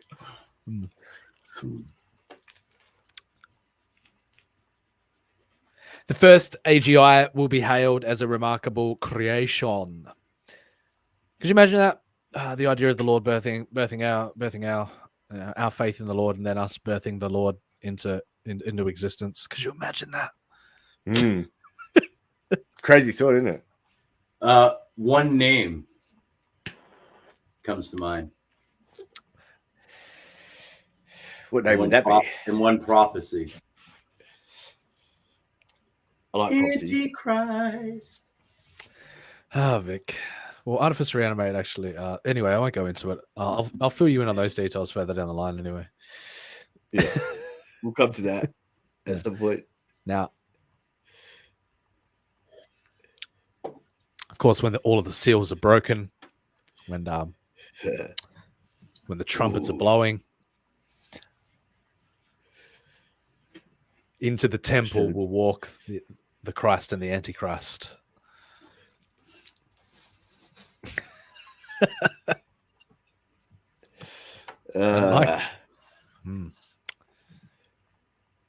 So, yes. And like every intelligent creature we have ever encountered, from the simplest of insects to the mightiest. Yes, been there. Why did that scroll down? Yes, we will have created a rival, and yet we may not recognize the dangers right away. In fact, we humans will most likely look upon our super intelligent creation with overwhelming pride. Oh, say it, Vic. Say it for me. Where is it? Oh, no. I just mean what comes to mind when you hear the word pride? I don't know, like feeling good about something, like cool. I thought that word would trigger words like pride is a sin. That's what I heard. This is super straight Saturday Sunday combo. We're super straight. That was Saturday, wasn't it? No, it's that was Saturday Sunday combo. Super straight. Oh, sweet. All right. One of the greatest milestones in recorded history. Some will compare it to attaining godlike powers of being able to create thinking and feeling creatures from scratch. There's that. What's that? What? Wow. It's pretty impressive. Pretty intriguing. Yeah. Imagine there's no future. Well, it's easy if you try, Vic, but it's easy if you can. Amateur Ant says, could you imagine no one signing up for the military? No wars because the elites have no one to fight their BS for them. Oh, Wouldn't it be sounds a bit commie there, Amateur Ant. Well, sounds like they're going to outsource People's all of us revolution. eventually anyway. I don't know. The robot war will rage on. PMC groups and you wait. Shep says, I live to serve. So do I, Shep. Called the So draft, Dan.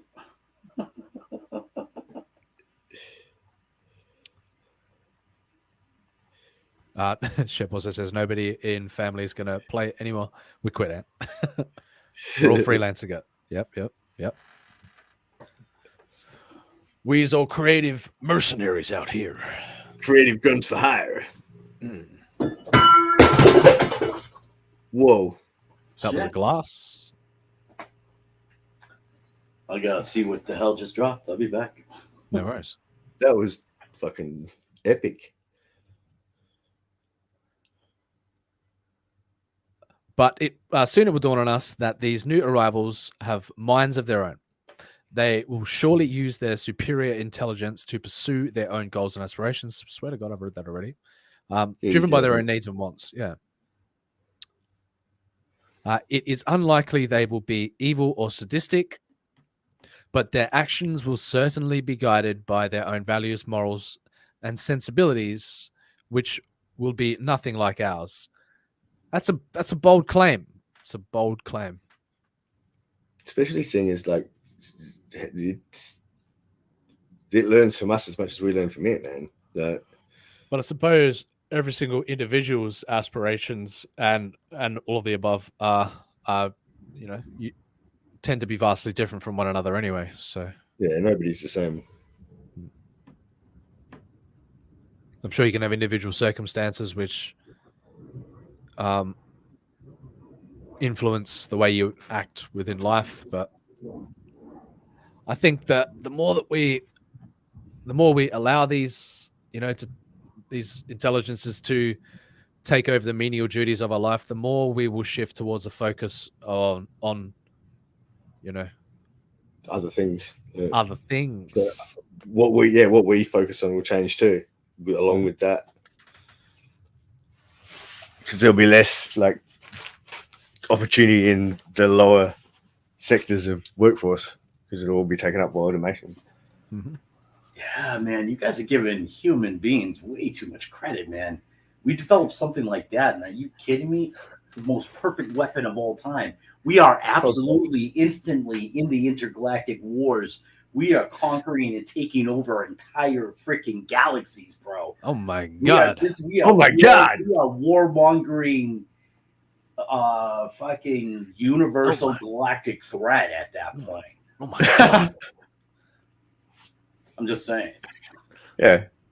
Pretty sure with that attitude, the intergalactic community is just going to like fart us out of existence, but yeah. Like evolve a bit more. Go on. Yeah. Cut another few millennia. But like, nah, fucking take it back to the Stone Age, start again. Yeah. What's that? Great filter. Well, Intense Webs is cruising for the night. It says, good night, gentlemen. A little sleep for me. No worries, Web. Just take it easy. Sleep well, my friend. Yeah, so that was really spooky. What was that?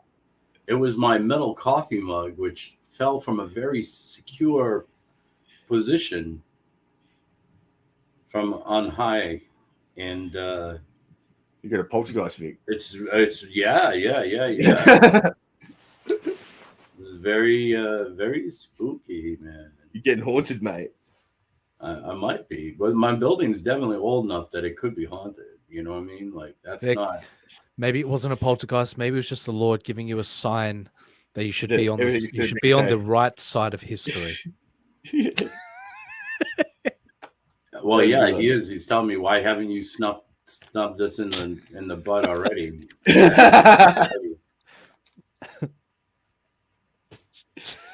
Hmm.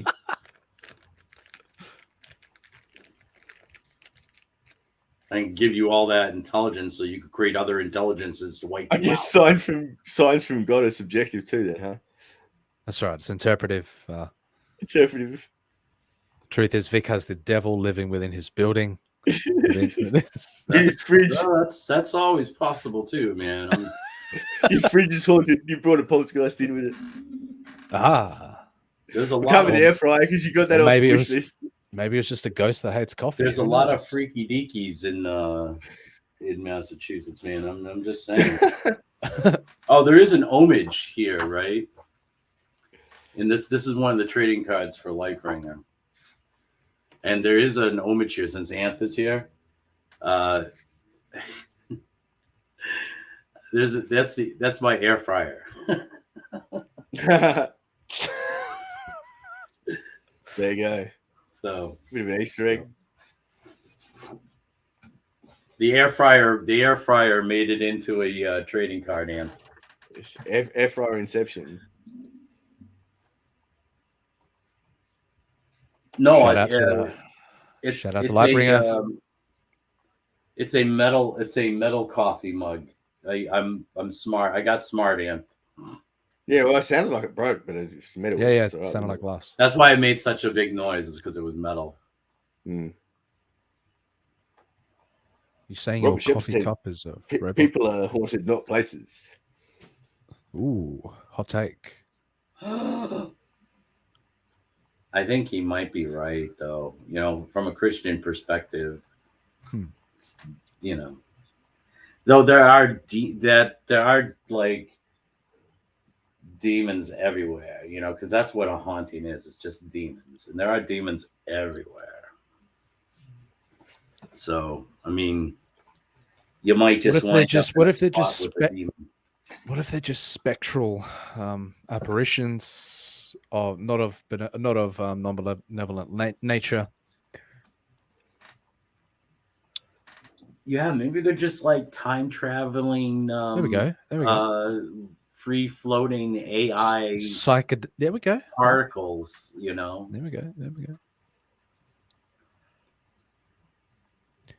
Superman's looking good, by the way. They're there to keep the timelines in place, you know. They're there to make sure that the people who choose to be divergents, you know, yeah. Ooh.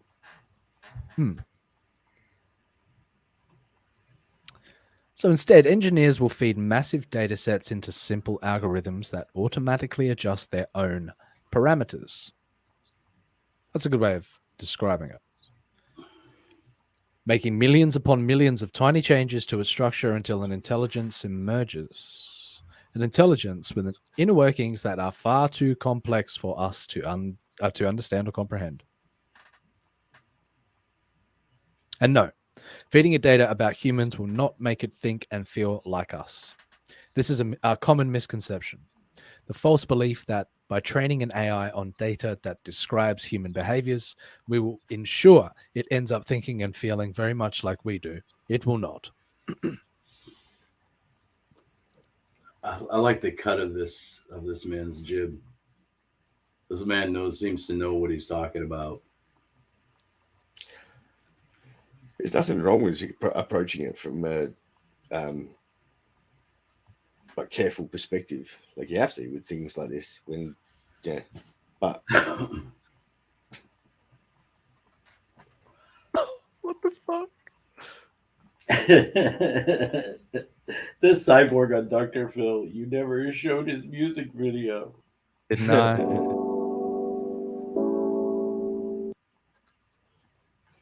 We ready? Are we ready for that? This is it. Here we go. Hopefully we don't get struck by this. This is Oren, the cyborg. Yeah, you will. I will, yeah. But I'll Yeah, cut but it hopefully if he does it, hopefully he'll do it in the future.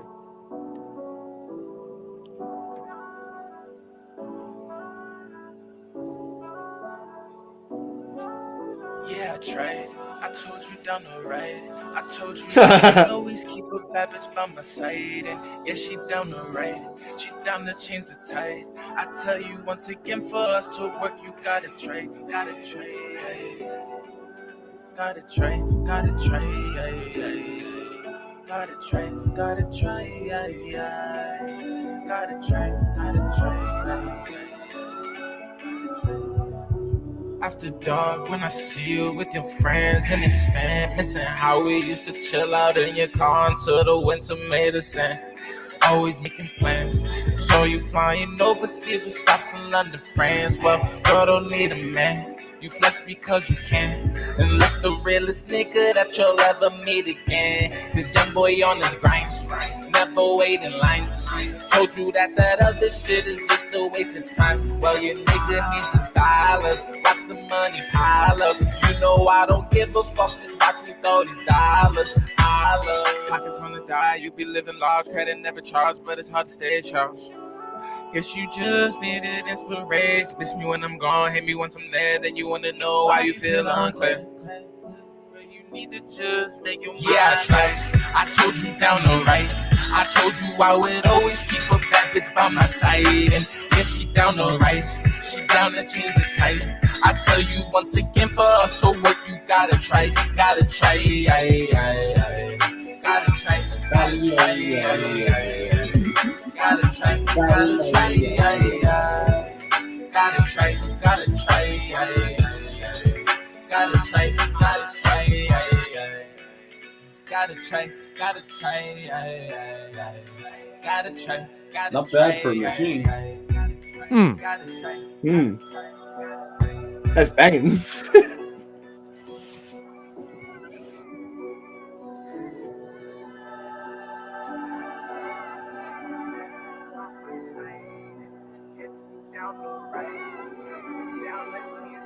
I never realized this before, but Cool imagery. the cyborg looks an awful lot like amateur. All up in my face, right? All up in my face, right? Please spread my face like. All up in my space like.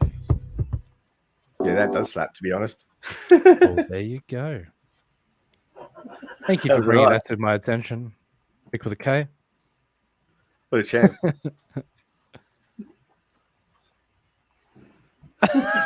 Robert Shepard, what a load of shit. Gotta try, Oh my god. Oh my god. Oh my god. Daniel Coates, this kind of slaps, to be fair. Yeah, no, that's what I was saying. It kind of does. I can hear that in a club. No. Yeah, Vic of the Case says, how did he pay for that? But yeah, that was some serious fucking. He spent all his Dr. Phil money on it. Right. Yeah. Mm. He's like Mr. Beast. He's just recycling it all back in, you know. Capitalizing, mate. Fucking, it's the Elon Musk of the AI world. Amateur Man says this is some BDSM garbage. Lol. Yeah, he did. That's right. He did good, but it isn't. It isn't good. It's all right. It's all right. Like it's all right. It had me. I'm interested to see where his career goes. Yeah, as Shep says, what a load of shit. Rap sucks. What has rap become, man? What has rap become? Music's quite questionable as a whole nowadays. Oh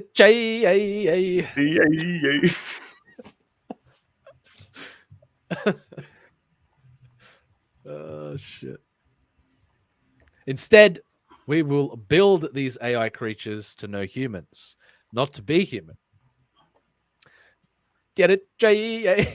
They will know us inside out, able to speak our languages and interpret our gestures. Well, let's not get too carried away, man. Cool. Read our I didn't mean in that sense. Use your mind out of the gun. Stop talking in tongues. Read our facial expressions and predict our actions. They will know what makes us angry, happy, frustrated, and curious. They will understand how we humans make decisions, for good and for bad, logical and illogical. After all, we will have spent decades teaching them how we act and react. but here's still, my they're question, right? So sure, why yep. spend all this money in trying to build robots and stuff when we could just repurpose what's in front of us? You know, we could evolve, say, monkeys, give them AI enhanced intelligence that make them our slaves to do all our work for us. I'm sorry, who's Charlton Heston on the beach again? I'm just saying. I mean, if we're gonna do it, let's Sounds a bit outlandish to me, doesn't it? Let's stop and explore all our options. Let's make mutant monkeys that are controlled by AI. Sounds like a good idea. AI, why not just make mutant AI that's controlled by monkeys?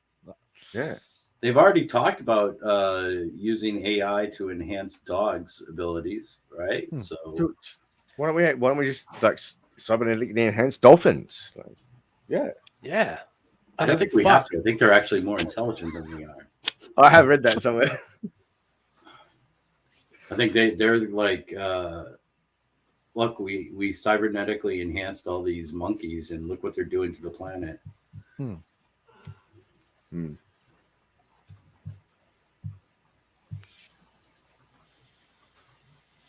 So long, and thanks for all the fish. So long, fish. Now it's the lizard aliens you gotta watch out for, mate. Lizard people. But still, their minds will be nothing like ours. And while we have 2 eyes and 2 ears, they will have godlike perceptual capabilities, connecting remotely to senses of all kind in all places until they seem nearly omniscient to us. In my 2020 picture book on this topic, Arrival Mind, I portray the first AGI. Oh my God, someone here's shilling their book. How see what you did there. But back Artifice Re-Animate. Yes. Yeah. So for it, we'll have instant access to data from all over the world. What I didn't point out is that we will still interact with this alien through a body that looks very human, with 2 eyes and 2 ears and a face that smiles. We will give it this appearance to make ourselves more comfortable. Got it?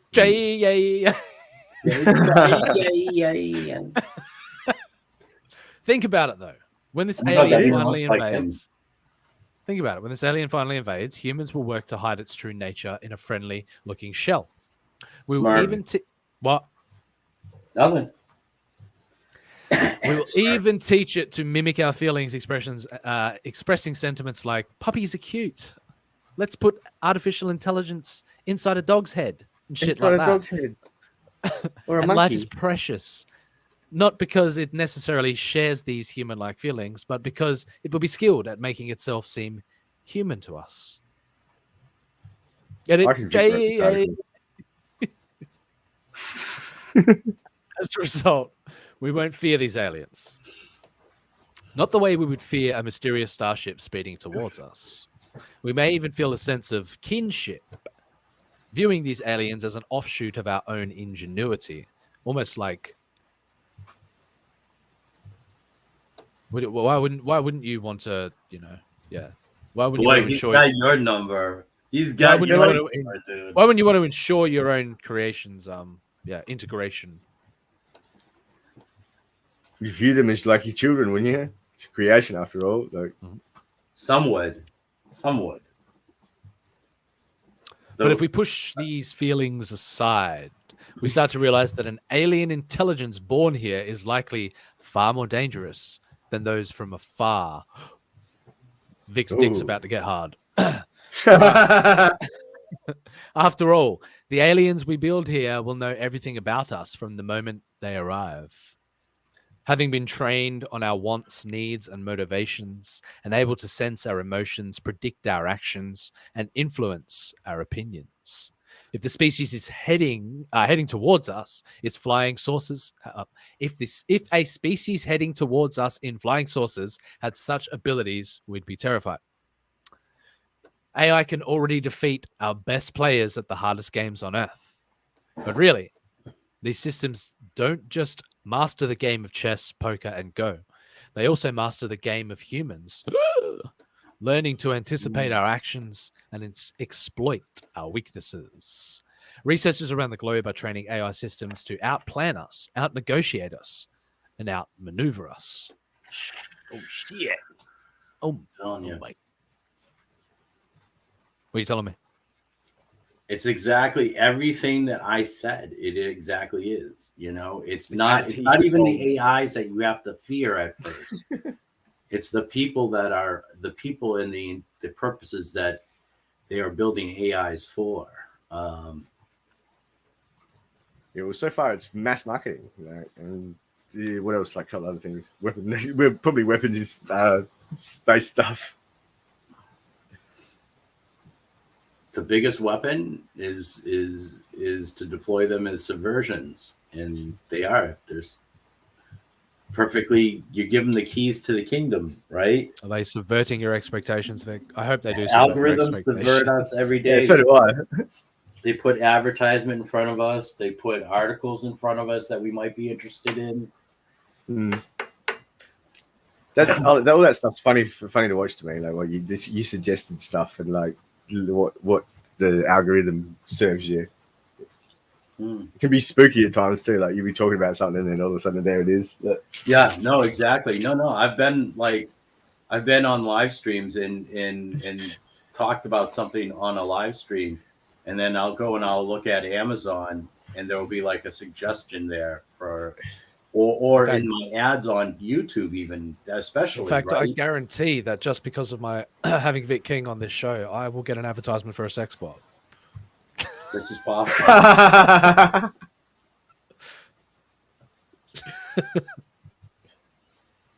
Have to blow up these tech companies and go back to the 80s. I'm with amateur ads. All right. As long as we can go back to the same music and shit. And malls. Live perpetually in the 90s. You just don't want to call it retro. That's the point. It all comes back around, really. Yeah.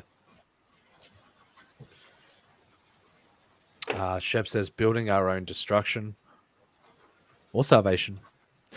You decide. I don't believe we're on the eve of destruction. I knew you were going to sing that. Hey.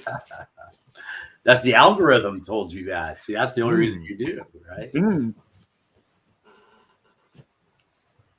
We've all been manipulated. I was manipulated into pulling that tune up, and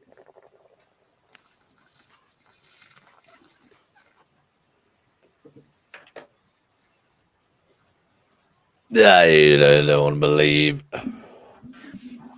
But at least we won't have to worry about a physical battle between us and them.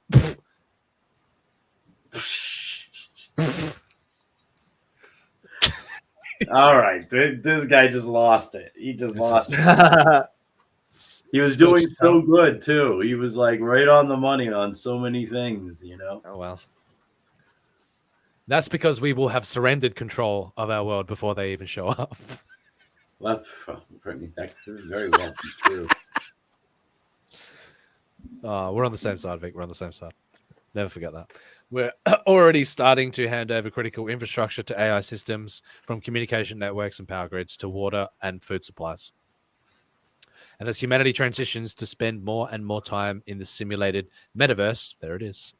We will become again. There it is. We will become even more susceptible to manipulation by AI technologies. Oh wow, he's getting doom and gloomy now. Here we go. Here we go. Hold on to your butts. Get your tinfoil hat on.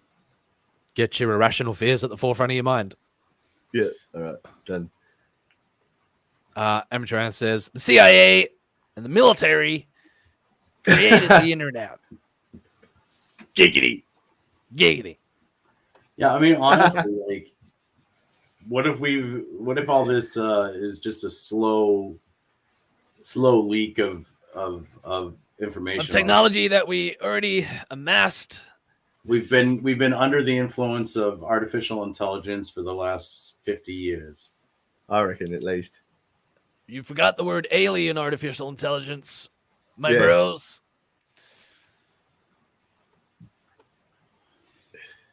That was the truth. As soon as it plugged into our system, it was game over, man. Giggity, giggity, fucking goo. You know. That was good. He's not wrong. You know? Fucking give me food. That was ants, man. Jesus. Unfortunately, we can't prevent AI, yes, from getting more powerful, as no innovation has ever been contained. And while many researchers are working on safeguards, we can't assume this will eliminate the threat. In fact, a recent poll by Pew Research indicates that a few professionals believe the industry will implement ethical AI practices by 2030. My God, that's too late, man. Too late. That should have been done already. Too late, man. So how should we prepare, Vic? How should we prepare? Dig a bomb shelter. How should we prepare for what? Well, the inevitable AI takeover. How do we keep them at bay or contained and subjugated? I don't know. At this point, I don't know. I hold out very little hope for humanity at this point. Well, that's not the kind of attitude that we want around here, Vic. Well, inevitably, the war is going to come to us. We're going to be forced to strategize in this little corner of our internet.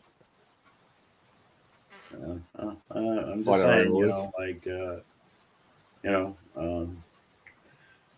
these are the days of our lives. Enjoy them while you can.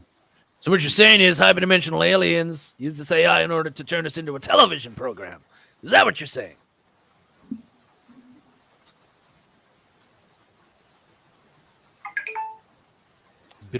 Message. How should we prepare? I believe the best first step is for the public to accept that AGI will likely happen in the not so distant future. And it will not be a digital version of the humankind, but something far more alien. If we think of the threat this way, picturing it as a fleet of ships that will intercept Earth in 20 or 30 years, we might prepare with more urgency. To me, that urgency means pushing for regulation of AI systems that are designed to monitor and manipulate the public. What? Excuse me? All right, this guy's gone full wacko. He's got a full whack job on it. Such technologies may not... He's transitioned through the article too, like about 3 times. He has. The 7 stages of denial. He's like, yeah.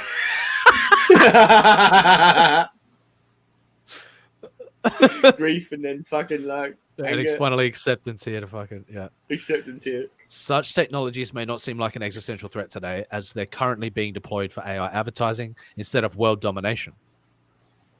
But still, AI technologies that track our sentiments, behaviors, and emotions with the intention of swaying our beliefs are very dangerous. Sway. Yeah, probably. The other area of concern is... You mean you can control it?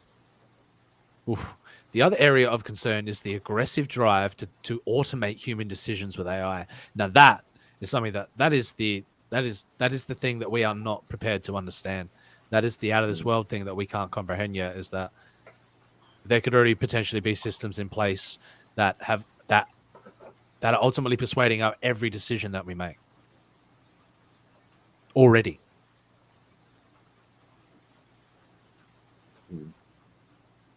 Well, this brings back to that question: do we truly have free will? Right. That's the bigger implication. Yeah. Oh, the amateur ants, man! Now you're on like that whole. It's doing the Alex Jones now. Yes, this is a good rabbit hole right here. Nothing is aliens. Demons are helping this technology along. You don't go from candlelight to where we are without demonic, angelic beings that helped humans go from the Stone Age to iron weapons to implementing their own self-destruction. Freaking laser beams. That's right. Hey, man, you bring up some pretty interesting points there. Bring up some pretty interesting points. I've explored that too. Like, there's a lot there. Like,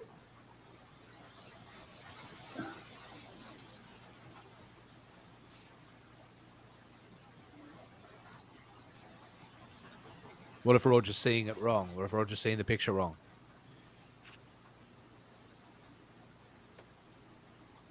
It could Look at it from a different angle, through some different lenses. One man's AI is another man's alien, is another man's angel. Right.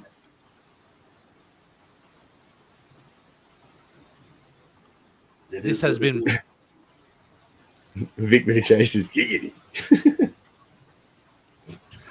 Oh my god, the cult of Anth has started. Giggity. Giggity. We are Anth. We are all Anth, bro. Anth are we. Oh my god. What's happening to me? I can't control it.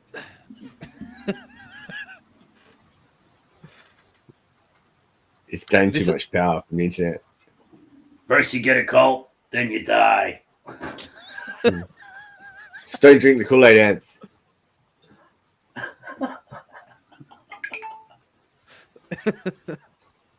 This has been my focus over the last 8 years, and research suggests it's a fruitful direction. Fruitful. For example, a study published in collaboration with Stanford Medical School showed we can use AI to connect small groups of doctors into super experts. Oh my god. Super doctor. Oh my god.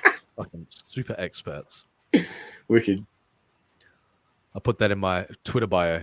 I'm a super expert. I'm a super expert. Super genius. Super genius extraordinaire. Quietly coyote. Vic with a K throws some shade at me and says demons are known to thrive in spaceships, though. Not known. Amateur Ant says, praise goes to the giggity. The giggity unites us all. You cannot contain the power of the giggity. All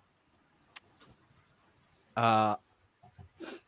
Super experts that can make diagnoses with significantly fewer errors. We've seen similar benefits across many applications, from the United Nations using this technology to forecast famines to business teams making smarter predictions and estimations. Whether we prepare or not, the aliens are coming. And while there is an earnest effort in the AI community to push for safe technologies, there is also a lack of urgency. That's because too many of us are... Second? Oh, nothing. It's just like there was like a weird statement, but yeah. Well, there's a lack of urgency to address these issues. Mm. We're just pushing on in our silly instinctual ways towards without programming ourselves to actually be ready for what's to come for this alien invasion. Mm. Bit of preparation would be good. Yeah, like some crazy person who writes fiction warning people in the back channels of the internet for them to stumble upon down the future, and just before the war unfolds. All right, that's because there's too many of us wrongly believe that a sentient AI created by humans will somehow be a branch of the human tree, like a digital descendant that shares a very human core.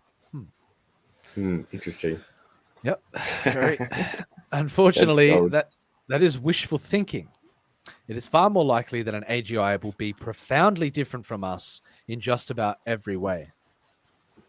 Yes, it will be skilled at pretending to be human. But beneath the facade, it will think and feel and act like no creature we have ever encountered on Earth. We're just summoning demons, man, from the... Time will tell. I'm telling you. Just like the thing is, right? This is the heartbreaking thing, right? Is the day that that Smirk realizes that he has to become John Connor. Oh my god! And he has to fight to put down the artificial intelligence. He becomes the leader of the human resistance. This will be the day that breaks Smirk's heart. Going full Skynet again, Vic. Oh, I must say that movie was a good movie, but yeah.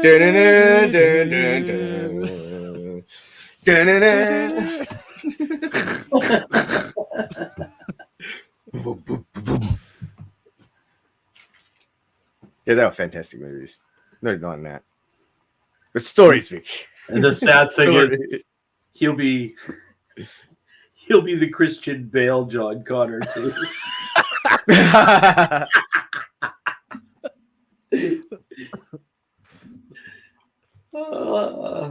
Shit.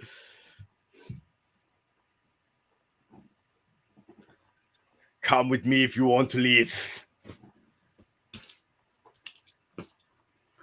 The Terminator he sends back in time doesn't look like Arnold. He looks like Manticore. Yep. Manticore's like, come with me if you want to live.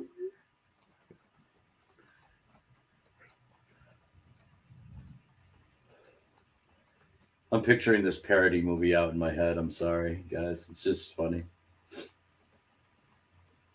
Life's a bit of a parody sometimes.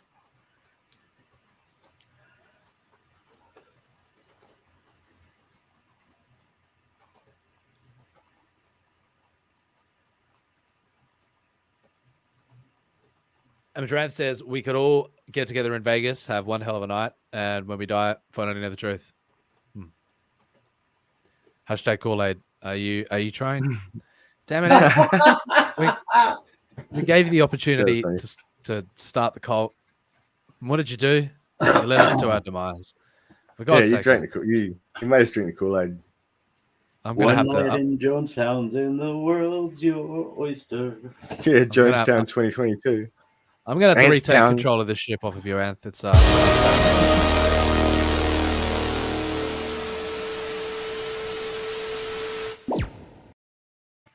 Paranormal. Oh my gosh. Woo. Time to get your ancient aliens on, gents. right. This is first clip. This clip comes from UFO spotted over Kiev, Ukraine, captured on a live feed. There's actually 3 separate videos of this. Stop by to enjoy the show, have they?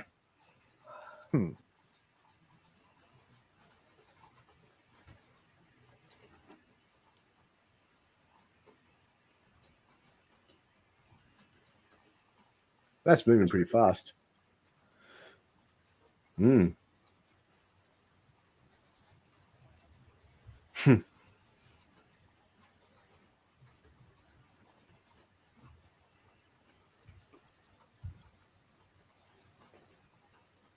This shit got chemtrails?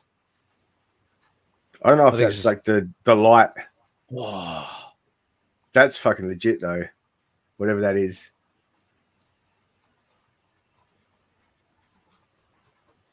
Wow.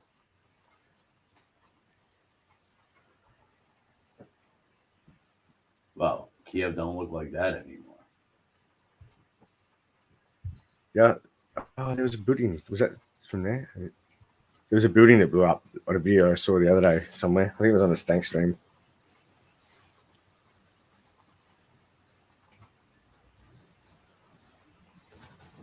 Yeah, now it's just hanging there in one spot. So wait, if that's video from I want to see the actual original footage. That's like someone filming their computer. Filming their computer. It's a. I know it's. I think I saw the original one. It's a live feed, like on the top of a building.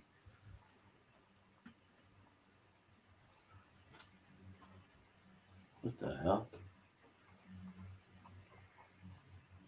It's weird that it's hanging there now, like not moving. Well, I mean, that's the thing that gives, like, to me, that's the thing that always adds, like, that's one of the things I look for.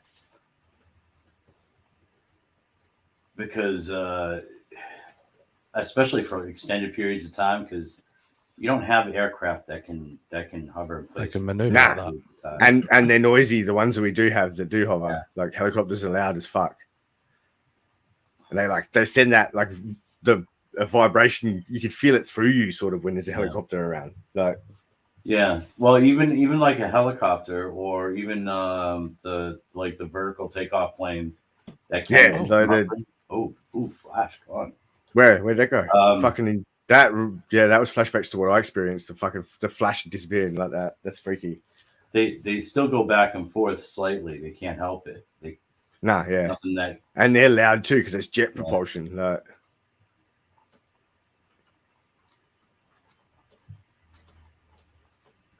Amateur answers, I say it's fake. The skeptic in the house. I don't know. It looked pretty real to me. That looked pretty real, actually. Check out what this guy's searching up here. Old school electro. Bon Jovi live in. He's living on a prayer, this fella.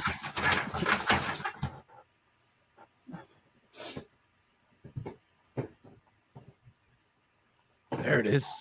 There it is again. The way they move intrigues me, man. Like, nothing we've got moves. Whoa, there it goes again. It's trying to decide if it wants to take out this camera. That's what it's trying to decide. Can you take out a camera in a camera, though? It honestly does seem like they know if they're being watched or filmed. Like, you know what I mean? Like, it's weird. Like, because I've seen a lot of videos where it's like that, where it like reacts to something. Like, yeah, they just don't care anymore. They're like, fuck it, you know. Fuck it. Let them know we're here. Yeah. Maybe we've reached the stage in evolution where it's time, but we know they're there. Oh, fucking hello. There he goes again.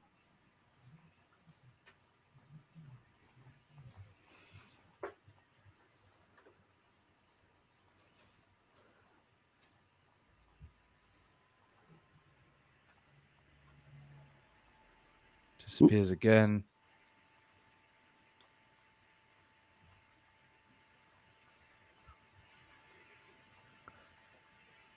Potentially gone for good this time. And there it was. That is a very interesting piece of footage. Yeah. I'd like to see the original too. If fucking one day we find it, hopefully. Yeah. I believe it. Maybe it was off a live feed, like literal. They've just filmed it from that.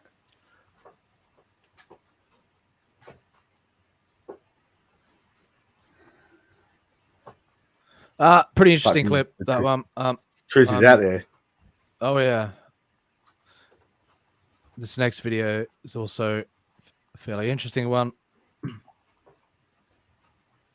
A group of UFOs falling over Alaska. They get intercepted. We'll speculate and we'll make up our minds. The fuck is that?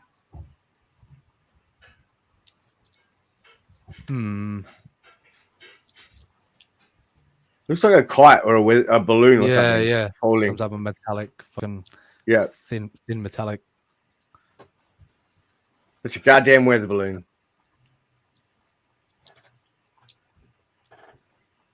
It's like something's tangled around it too. Like it's like. Oh. What's that? What's that on the? Yeah, what is that there?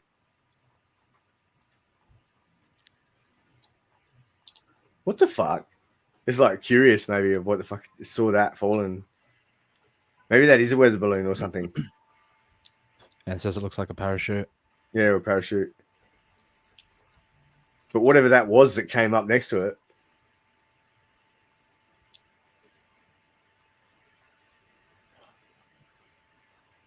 Yeah, what's this a camera shot from? Yeah, where's the camera being shot from? There's no context on that, I don't think. Yeah, these things are pretty fucking weird. Yeah, whatever that is. That I didn't see that one before. There you go. There's another one over here. Yeah. Interesting. Yeah. Interesting.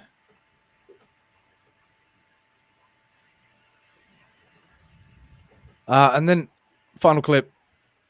One of the this guy reckons it's one of the best UFO videos he's ever seen. This is I'll just check it out. No context needed.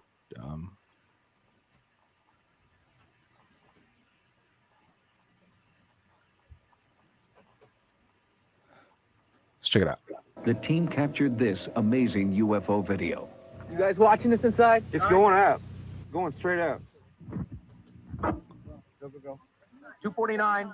249. We are presently watching this light, anomalous light, going, it's now rising above Mount Cahuilla. It appears to be more oblong or saucer-shaped than a conventional aircraft would be.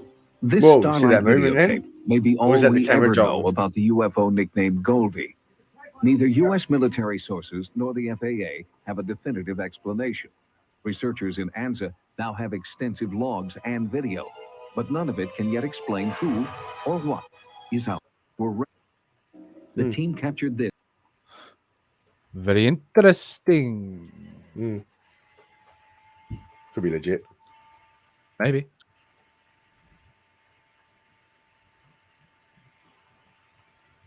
Maybe.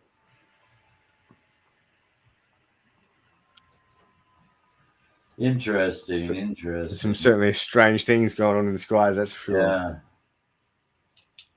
And that was older footage too, right? So, Yeah, that's fairly old.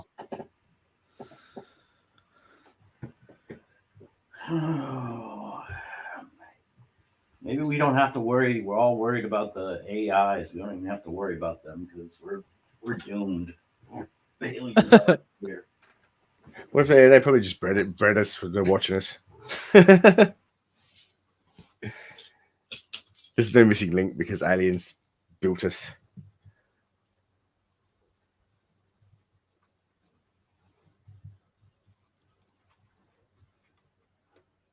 So what you doing today there, Vic?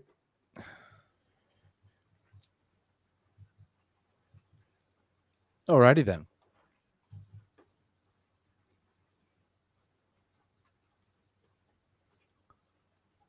Vic has stepped out for a moment, so I might go on to the final article for the day.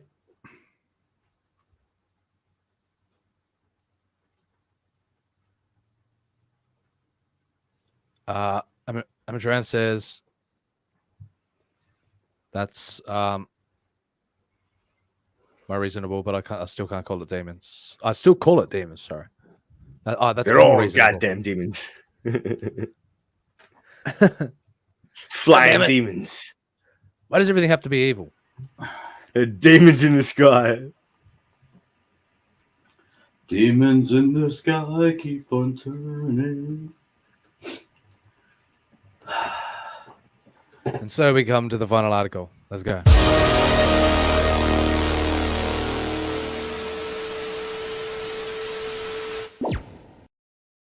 Article 4. Article number 4.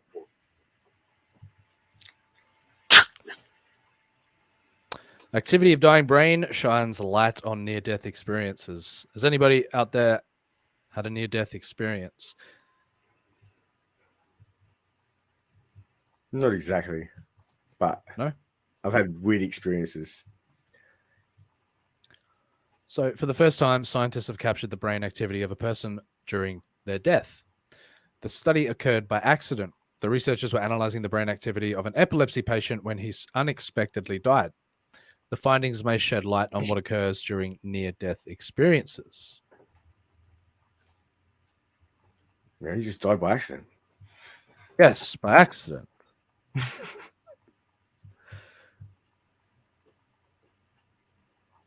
What? Oh, it's like that, is it, Anth? He wants to get on the show.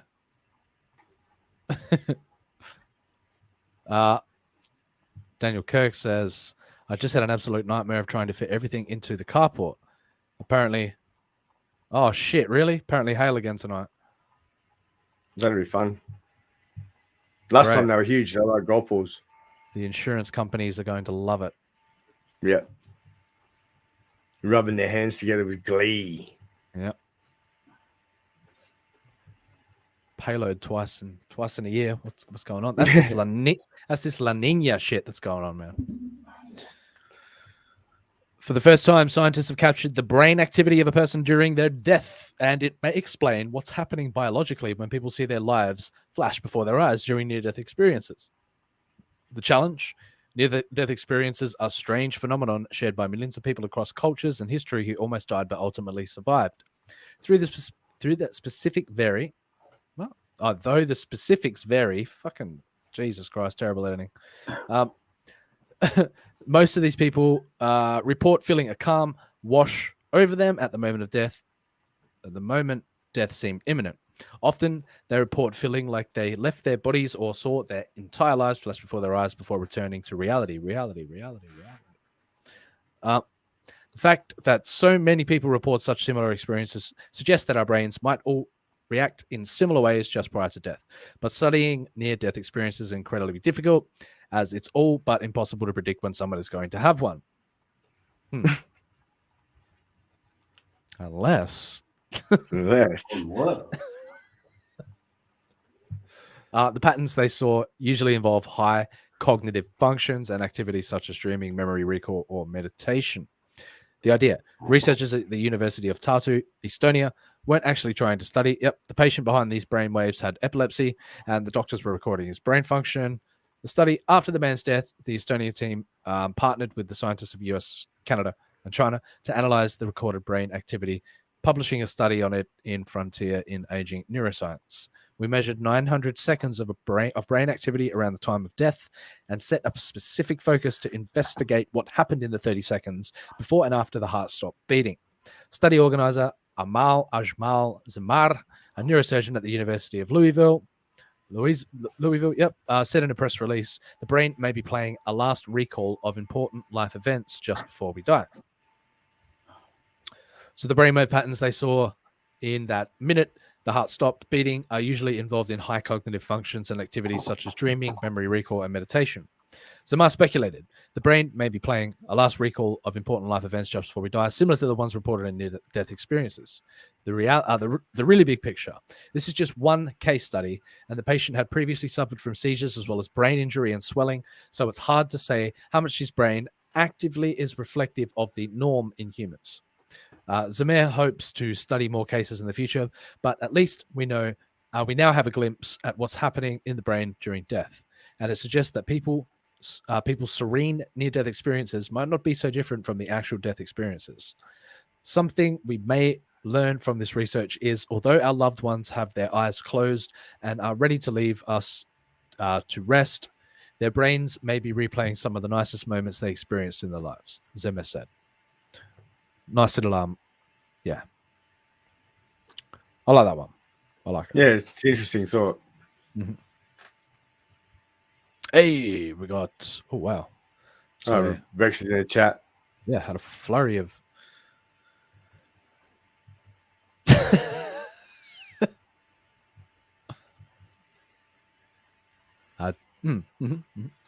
So we'll go through all the comments and say, Daniel, not everything is about hot dogs down a hallway. Okay, don't know where that came from, Anth, but okay. Oh wow, USB download. I don't know how I got that. I don't know how I got that out of. Oh wait, yes.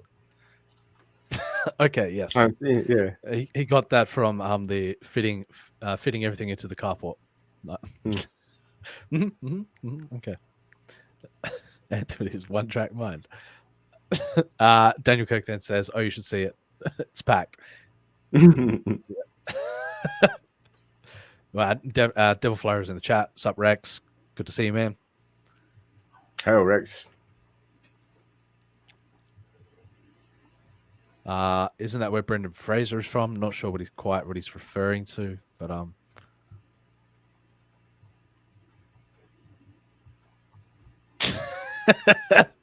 Vic DM'd Anth the link, but we're about to wrap up anyway, so I guess we can get Anthon to derail the show. Come on in, man. Sit down, have some fun. Or we can end this show and head on over to Vic's House of Degeneracy if you like. I'm trying to determine whether I'm gonna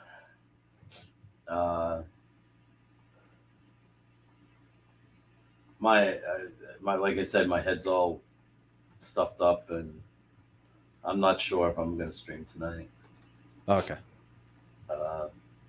I've had to mute myself so I could sneeze, like repeatedly. So I'm just I'm not sure.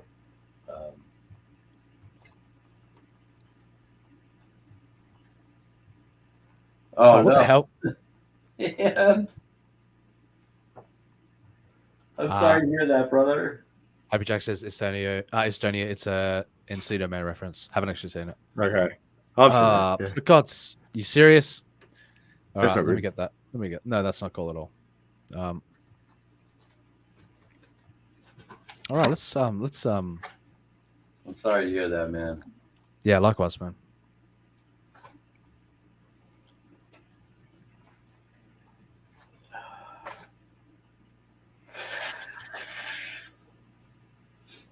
So what you drawing, Vic? I was just warming up with a. Oh, nice. And Devilfly wants to see what you're drawing as well. I was just warming up with a Superman drawing.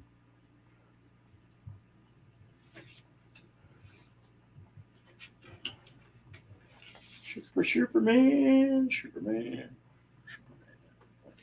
Wait, Getting your Superman down.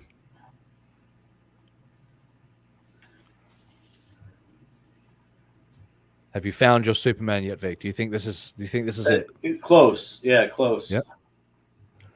This is good. This is close. Where's my? I have to bounce back to see what I'm actually. I was just over on the YouTube, and it's behind. So everyone's schedule is so crazy right now. I'm missing out on a lot of new work. That's all right, Jack. No expectations, man. You know. Yeah. Yeah, I apologize, guys. Normally, I would be like firing up my stream right away afterwards, but I got this head cold. I can't even really concentrate.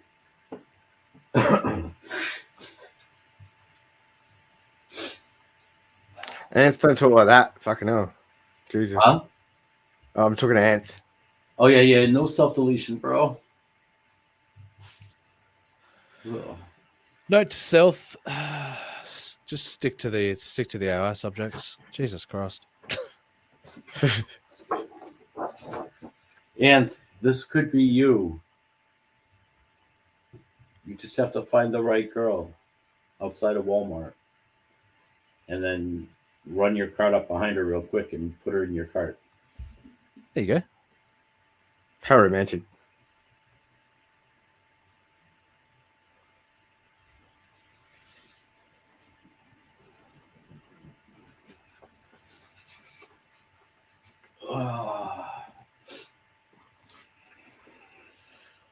I don't know. Should I start up a stream?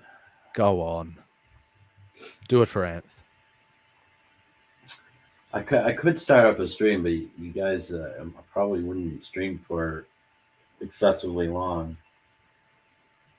Not excessively long. I didn't. Maybe an hour or two. All right.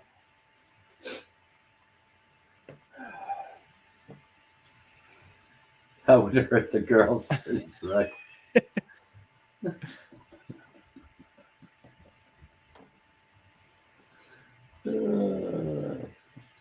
There everybody goes thinking about the women. Nobody ever thinks about Anne. I think about Anne. I think about Anne. You know, I do. If I didn't think about Anth, I wouldn't have embodied his persona. Yeah. Your persona is mine now. Well, that's not true at all. His persona is him, but imagine being entertained by yourself. I All right. could only imagine the implications. I will do it for amateur Anth. I will do it for amateur Anth. I will All right, start. we'll be there. Alrighty. I'm gonna go start getting set up. You can finish out your show. All right. We'll see you there. Happy Jack says, I'm headed to bed, going to try to get up early and draw. My new schedule is killing me. I haven't drawn consistently for about 6 weeks. No worries, Jack. That's all right. Get some good rest. I guess that's Jack, all. everyone. That is all for today's show. Everyone in the chat, Manticore, I'd like to thank you all for coming out, hanging out as usual. You guys make this show what it is. Never forget that. And Jack says, and also Smoke, your imitation palette is amazing. It's a skill that I've worked on for a very long time. Thank you very much, Jack. Again, you got everybody, contributing here. Makes it what it is. Wouldn't be the same without yours. We'll probably be back for the Hell of the Chat. Probably be back for the rest of the week. So depending on how we go, we might miss a day, might miss a couple of days. Who knows what happens? But try our best to keep producing, keep the show going. The show must go on.